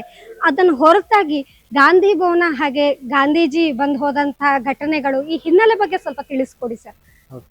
ಸೊ ಗಾಂಧೀಜಿ ನಂತರ ನಮ್ಮ ಭಾರತದಲ್ಲಿ ಕೇಂದ್ರದಲ್ಲಿ ಒಂದು ಗಾಂಧಿ ಸ್ಮಾರಕ ನಿಧಿ, ಅವರ ಅನುಯಾಯಿಗಳು ಲಕ್ಷಾಂತರ ಮಂದಿ ಸೇರಿ ಡೆಲ್ಲಿನಲ್ಲಿ ಒಂದು ಗಾಂಧಿ ಸ್ಮಾರಕ ಒಂದು ನಿಧಿಯನ್ನು ಇಟ್ಟು ಅವರ ತತ್ವಗಳನ್ನು, ಅವರ ಸಂದೇಶಗಳನ್ನು ಸಾರಬೇಕಂತೇಳಿ ಅದು ಒಂದು ನಿಧಿ ಮಾಡ್ತಾರೆ. ಅದರ ಒಂದು ಅಂಗಸಂಸ್ಥೆ ಪ್ರತಿ ರಾಜ್ಯದಲ್ಲೂ ಇದೆ. ಅದು ಮುಖ್ಯವಾಗಿ ನಮ್ಮ ಕರ್ನಾಟಕದಲ್ಲೂ ಒಂದು ಗಾಂಧಿ ಭವನ ಸ್ಥಾಪನೆ ಮಾಡ್ತಾರೆ. ಸೊ ಈ ನಿಧಿ ಏನ್ ಮಾಡ್ತದೆ ಅಂದ್ರೆ, ಇಡೀ ಕರ್ನಾಟಕದಾದ್ಯಂತ ಗಾಂಧೀಜಿಯವರ ತತ್ವ ವಿಚಾರಗಳನ್ನ, ಅವರ ಸಂದೇಶಗಳನ್ನ ಮತ್ತೆ ಅವರ ಕೊಡುಗೆಗಳನ್ನ ಪ್ರಚಾರ ಮಾಡುವ, ಮತ್ತೆ ಅದೆಲ್ಲೂ ಮುಖ್ಯವಾಗಿ ನಾವು ಕರ್ನಾಟಕ ಗಾಂಧಿ ಸ್ಮಾರಕ ನಿಧಿಯವರು ಕಾಲೇಜು ವಿದ್ಯಾರ್ಥಿಗಳಿಗೆ ಕಾರ್ಯಕ್ರಮ ಮಾಡುವಂಥದ್ದು, ವಿಚಾರ ಸಂಕಿರಣ ಮಾಡುವಂಥದ್ದು, ಕ್ವಿಜ್ ಕಾಂಪಿಟೇಷನ್ ಮಾಡುವಂಥದ್ದು, ಮತ್ತೆ ಪ್ರಬಂಧ ಸ್ಪರ್ಧೆ ಮಾಡುವಂಥದ್ದು, ಈ ತರದ ಗಾಂಧಿ ತತ್ವಗಳನ್ನ ಅವ್ರಿಗೆ ಕಲಿಸುವಂತ ನಿಟ್ಟಿನಲ್ಲಿ ವಿವಿಧ ರೀತಿಯಲ್ಲಿ ನಾವು ಈ ತರದ ಕಾರ್ಯಕ್ರಮ ಥ್ರೂಔಟ್ ಇಡೀ ಕರ್ನಾಟಕ ರಾಜ್ಯದಂತ ನಾವು ಹಮ್ಮಿಕೊಂಡಿದ್ದೀವಿ. ಇದು ನಮ್ಮ ಗಾಂಧಿ ಸ್ಮಾರಕ ನಿಧಿ. ಇದರ ಅಧ್ಯಕ್ಷರು ಬಹಳ ನಮಗೆ ಪ್ರೀತಿಯಂತ ನಾಡೋಜ ODP ಕೃಷ್ಣ ಅವರು, ಮತ್ತೆ ಇದರ ಕಾರ್ಯದರ್ಶಿ MC ನರೇಂದ್ರ ಅಂತೇಳಿ. ಸೊ ಇವರು ಇಲ್ಲಿ ತುಂಬಾ ಚೆನ್ನಾಗಿ ಎಲ್ಲ ಸೇರಿ ಇಲ್ಲಿ ಒಂದು ಟೀಮ್ ಇದೆ, ಇಲ್ಲಿ ಒಂದು ತಂಡ ಇದೆ. ಈ ಟೀಮ್ ವರ್ಕ್ ಇಂದ ಇಡೀ ಕರ್ನಾಟಕದಲ್ಲಿ ಗಾಂಧಿ ಸ್ಮಾರಕ ನಿಧಿ ಬಹಳ ದೊಡ್ಡ ಮಟ್ಟದಲ್ಲಿ ಕೆಲಸ ಮಾಡ್ತಾ ಇದೆ. ಎಸ್, ಇನ್ನೊಂದು ದೊಡ್ಡ ಹೆಗ್ಗಳಿಕೆ ಅಂದ್ರೆ ಅಕ್ಟೋಬರ್ 2ನೇ ತಾರೀಕು ಇಲ್ಲಿ ಒಂದು ಬೃಹತ್ತಾದ ಗಾಂಧಿ ಮ್ಯೂಸಿಯಮೇ ಬರೋದಿದೆ. ಅದರಲ್ಲಿ ಗಾಂಧೀಜಿ ಕರ್ನಾಟಕಕ್ಕೆ ಬೆಂಗಳೂರಿಗೆ ಭೇಟಿ ನೀಡಿದಂತ ಸ್ಥಳಗಳ ಫೋಟೋ ಸಹಿತ ವಿವರಗಳು, ಹಾಗೆ ಅವ್ರು ಬರೆದಂತಹ ಬೇರೆ ಬೇರೆ ಭಾಷೆಯ ಪತ್ರಗಳು ಕೂಡ ಅಲ್ಲಿ ವಿವರವಾಗಿ ಇರುತ್ತೆ ಅಲ್ವಾ ಸರ್ ಮ್ಯೂಸಿಯಂ ಅಲ್ಲಿ? ಖಂಡಿತ. ಈ ಅಕ್ಟೋಬರ್ 2ನೇ ತಾರೀಕು ನಾವು ಅನ್ಕೊಂಡ ಹಾಗೆ ಪ್ರತಿ ಗಾಂಧಿ ಜಯಂತಿ ದಿವಸ ನಮ್ಮ ರಾಜ್ಯದ ಮುಖ್ಯಮಂತ್ರಿಗಳು ಇಲ್ಲಿ ಬರ್ತಾರೆ ಗಾಂಧಿ ಜಯಂತಿಗೆ. ಅದೇ ರೀತಿ ಈ ಬಾರಿ ಗಾಂಧಿ ಜಯಂತಿಗೆ ವಿಶೇಷ ಏನು ಅಂದ್ರೆ, ನಾವು ಗಾಂಧಿಯನ್ನ ಒಂದು ಥೀಮ್ ಬೇಸ್ಡ್ ಆಗಿ, ಅಂದ್ರೆ ಪ್ರತಿ 6 ತಿಂಗಳಿಗೊಮ್ಮೆ ಈ ಮ್ಯೂಸಿಯಂನಲ್ಲಿ Gandhi as a lawyer, Gandhi as a journalist ಅನ್ನುವ ಒಂದು ಥೀಮ್ ಅನ್ನ ಇಟ್ಕೊಂಡು ಪ್ರತಿ 6 ತಿಂಗಳಿಗೊಮ್ಮೆ ಇಡೀ ಮ್ಯೂಸಿಯಂನಲ್ಲಿ ಇರ್ತಕ್ಕಂಥ ಅವರ ತತ್ವಗಳಿರ್ಬೋದು, ಅವರ ಜರ್ನಲಿಸಂ ಬಗ್ಗೆ ಅವ್ರಿಗಿದ್ದಂಥ ತಾತ್ವಿಕತೆ ಇರ್ಬೋದು, ಅವರ ಕುತೂಹಲ ಇರ್ಬೋದು, ಅವ್ರು ಮಾಡಿದ ಪ್ರಯೋಗಗಳಿರ್ಬೋದು, ಒಟ್ಟಾರೆ ವಿಚಾರಗಳನ್ನ ನಾವು ಅಲ್ಲಿ ಡಿಸ್ಪ್ಲೇ ಮಾಡ್ತೀವಿ. ಅದರಲ್ಲಿ ಆಡಿಯೋ ವಿಜುವಲ್ಸ್ ಇರ್ತದೆ, ಮತ್ತೆ ಗಾಂಧಿ ಕುರಿತ ಸಿನಿಮಾ ಇರ್ತದೆ. ಈ ರೀತಿ ಒಟ್ಟಾರೆ ಶಾಲಾ ಕಾಲೇಜಿನ ವಿದ್ಯಾರ್ಥಿಗಳು ನಮಗೆ ತಿಂಗಳಲ್ಲಿ ಒಂದು 20 ಶಾಲೆ ಅಥವಾ ಕಾಲೇಜಿನ ವಿದ್ಯಾರ್ಥಿಗಳು ಗಾಂಧಿ ಭವನಕ್ಕೆ ವಿಸಿಟ್ ಮಾಡ್ತಿರ್ತಾರೆ. ಆ ಕಾರಣದಿಂದ ನಾವು ಅಕ್ಟೋಬರ್ 2ಕ್ಕೆ ಇಲ್ಲಿ ಬಹಳ ದೊಡ್ಡ ಮಟ್ಟದ ಯೋಜನೆ ಅದು ಗಾಂಧಿ ಮ್ಯೂಸಿಯಂನ ನಾವು ಉದ್ಘಾಟನೆ ಮಾಡ್ತಾ ಇದ್ದೀವಿ. ಎಲ್ಲ ಕಾಲೇಜು ವಿದ್ಯಾರ್ಥಿಗಳಿಗೆ ಅದು ಬಹಳ ಅನುಕೂಲ ಆಗಲಿದೆ. ಯಾಕೆಂದ್ರೆ ಇವತ್ತಿನ ಕಾಲದಲ್ಲಿ ಗಾಂಧಿಯನ್ನ ನಾವು ಬಾಲ್ಯದಲ್ಲಿ ನಮ್ಮ ಮಕ್ಕಳಿಗೆ ಹೇಳೋದೇನು, ಗಾಂಧೀಜಿನ ಕೇವಲ ಸ್ವಾತಂತ್ರ್ಯ ತಂದುಕೊಟ್ಟು ಅಂತ ಅಷ್ಟೇ ಅಲ್ಲ, ಗಾಂಧಿ ಏನೆಲ್ಲ ಮಾಡಿದ್ರು ಅಂತೇಳಿ ನೀವು ಅವರ ಪುಸ್ತಕಗಳನ್ನು ಓದಿದಾಗ, ಅವರ ಆತ್ಮಕಥೆಯನ್ನು ಓದಿದಾಗ ನಮಗೆ ಗೊತ್ತಾಗ್ತದೆ. ಯಾಕೆಂದ್ರೆ ಗಾಂಧಿ ಅಥವಾ ಜಗತ್ತಿನ ದೊಡ್ಡ ದೊಡ್ಡ ವ್ಯಕ್ತಿಗಳನ್ನ ಇವತ್ತು ನಾವು ಮ್ಯಾನಿಪುಲೇಟ್ ಮಾಡ್ತಾ ಇದ್ದೀವಿ, ಯುವಕರಿಗೆ ತಪ್ಪಾದಾಗಿ ಅವನ್ನ ಅರ್ಥೈಸ್ತಾ ಇದ್ದೀವಿ. ನೀವು ಸಾಮಾಜಿಕ ಜಾಲತಾಣಗಳಲ್ಲಿ ಇರ್ಬೋದು, ಗಾಂಧೀಜಿ ಅವ್ರನ್ನ ಯಾವ ರೀತಿಯಲ್ಲಿ ಎಷ್ಟು ಅವ್ರನ್ನ ಕೆಟ್ಟದಾಗಿ ಬಿಂಬಿಸಲಾಗ್ತಿದೆ ಅನ್ನೋದನ್ನ ನೀವು ಗಮನಿಸಿ. ಯಾಕೆಂದ್ರೆ ನಮ್ಮ ಸರ್ಕಾರದ ಪ್ರಮುಖರು ಅಥವಾ ದೊಡ್ಡ ವ್ಯಕ್ತಿಗಳೇ ಗಾಂಧೀಜಿನ ಹತ್ಯೆ ಮಾಡಿದಂಥ ವ್ಯಕ್ತಿಗಳನ್ನ ಪೂಜಿಸ್ತಾ ಇದ್ದಾರೆ ಅಂದ್ರೆ ನಾವು ಅದನ್ನ ಯೋಚನೆ ಮಾಡಬೇಕು. ಗೂಡ್ಸೇನೆ ಪೂಜೆ ಮಾಡ್ತೀವಿ ಅನ್ನುವ ಒಂದು ತಂಡವು ಸಹ ಇಲ್ಲಿ ಇದೆ. ಆದ್ರೆ ಗಾಂಧೀಜಿ ಯಾಕೆ ಮುಖ್ಯ ಅನ್ನೋದು ನೀವು ಗಾಂಧಿ ಭವನಕ್ಕೆ ಬನ್ನಿ, ಖಂಡಿತ ನಿಮ್ಗೆ ಅರ್ಥ ಆಗ್ತದೆ. ಎಸ್, ಖಂಡಿತ. ಇವತ್ತು ಆವರಣವನ್ನು ತೋರಿಸುವಂತ ಅಷ್ಟೇ ಕೆಲಸವನ್ನ ನಾವು ಮಾಡ್ತೀವಿ. ಇದರ ಸುತ್ತಲೂ ಗಾಂಧೀಜಿ ಮಾಡಿದಂತ ಹೋರಾಟಗಳ ಸ್ಟ್ಯಾಚ್ಯೂಗಳನ್ನ ಇರ್ಬೋದು, ಹಾಗೆ ಅವರು ಸ್ವದೇಶಿಗೆ ಕೊಟ್ಟಂತಹ ಬೆಂಬಲಕ್ಕೆ ಸಮವಾಗಿ ಚರಕವನ್ನ ಅವರು ಮಾಡ್ತಾ ಇರುವಂತಿರ್ಬೋದು, ಹಾಗೆ ಬೇರೆ ಬೇರೆ ಸ್ಟ್ಯಾಚ್ಯೂಗಳ ಮೂಲಕ. ಹಾಗೆ ಇನ್ನು ಒಳಭಾಗಕ್ಕೆ ಬಂದ್ರೆ ಗಾಂಧೀಜಿಯವರ ದೊಡ್ಡ ಮೂರ್ತಿಯೇ ಇದೆ, ಬಂದ್ ನೋಡಿ. ಉಪ್ಪಿನ ಸತ್ಯಾಗ್ರಹದ ಒಂದು ಹೋರಾಟದ ವಿಜುವಲ್ ಕೂಡ ಇಲ್ಲಿ ಆರಂಭದಲ್ಲೇ ನಮಗೆ ಬಲಭಾಗದಲ್ಲೇ ಕಾಣಸಿಗುತ್ತೆ. ಹಾಗೆ ನೋಡಿ, ಇದು ಉಪ್ಪಿನ ಸತ್ಯಾಗ್ರಹಕ್ಕೆ ಹೋದಾಗ ಅದರ ಒಂದು ಮಾನ್ಯ. ಸೊ ಕರ್ನಾಟಕದಿಂದ ಮೈಲಾರ ಮಹದೇವ ಅಂತೇಳಿ ಕರ್ನಾಟಕದಿಂದ ಗಾಂಧಿಯವರ ಜೊತೆ ಉಪ್ಪಿನ ಸತ್ಯಾಗ್ರಹಕ್ಕೆ ಹೋಗಿದ್ರು. ಇಲ್ಲಿ ಇನ್ನೊಂದು ಸಂದೇಶ ಇದೆ, ಗಮನಿಸಿ. ನಮ್ಮ ಎಲ್ಲ ನ್ಯಾಯಾಲಯಗಳ ಮೇಲೆ ಒಂದು ಅತ್ಯುನ್ನತವಾದ ನ್ಯಾಯಾಲಯವಿದೆ, ಅದೇ ಆತ್ಮಸಾಕ್ಷಿಯ ನ್ಯಾಯಾಲಯ. ಅದು ಇತರ ಎಲ್ಲಾ ನ್ಯಾಯಾಲಯಗಳನ್ನ ಮೀರಿರುತ್ತೆ. ಗಾಂಧೀಜಿಯವರ ಇದೊಂದು ಮಾತು ನಿಮ್ಗೆ ಬಹಳ ತೀಕ್ಷ್ಣ ಅಂತ ಅನ್ಸ್ಬೋದು. ಗಾಂಧಿ ಭವನದಲ್ಲಿ ಬಹಳಷ್ಟು ಕಡೆ ಪುಸ್ತಕ ಸಂಗ್ರಹಾಲಯ ಇದೆ, ಅದರ ಒಂದು ಭಾಗ ಇಲ್ಲಿದೆ. ಇದರ ವಿಶೇಷತೆ ಹೇಳಿ ಸರ್. ಗಾಂಧಿ ಭವನದ ಯೋಜನೆಗಳಲ್ಲಿ ಬಹಳ ಪ್ರಮುಖವಾಗಿದ್ದು ಗಾಂಧಿ ವಿಚಾರಗಳ ಪುಸ್ತಕಗಳನ್ನ ಮುದ್ರಣ ಮಾಡುವಂಥದ್ದು. ಸೊ ನಮ್ಮಲ್ಲಿ ಬಹಳ ದೊಡ್ಡ ಲೈಬ್ರರಿ ಇದೆ.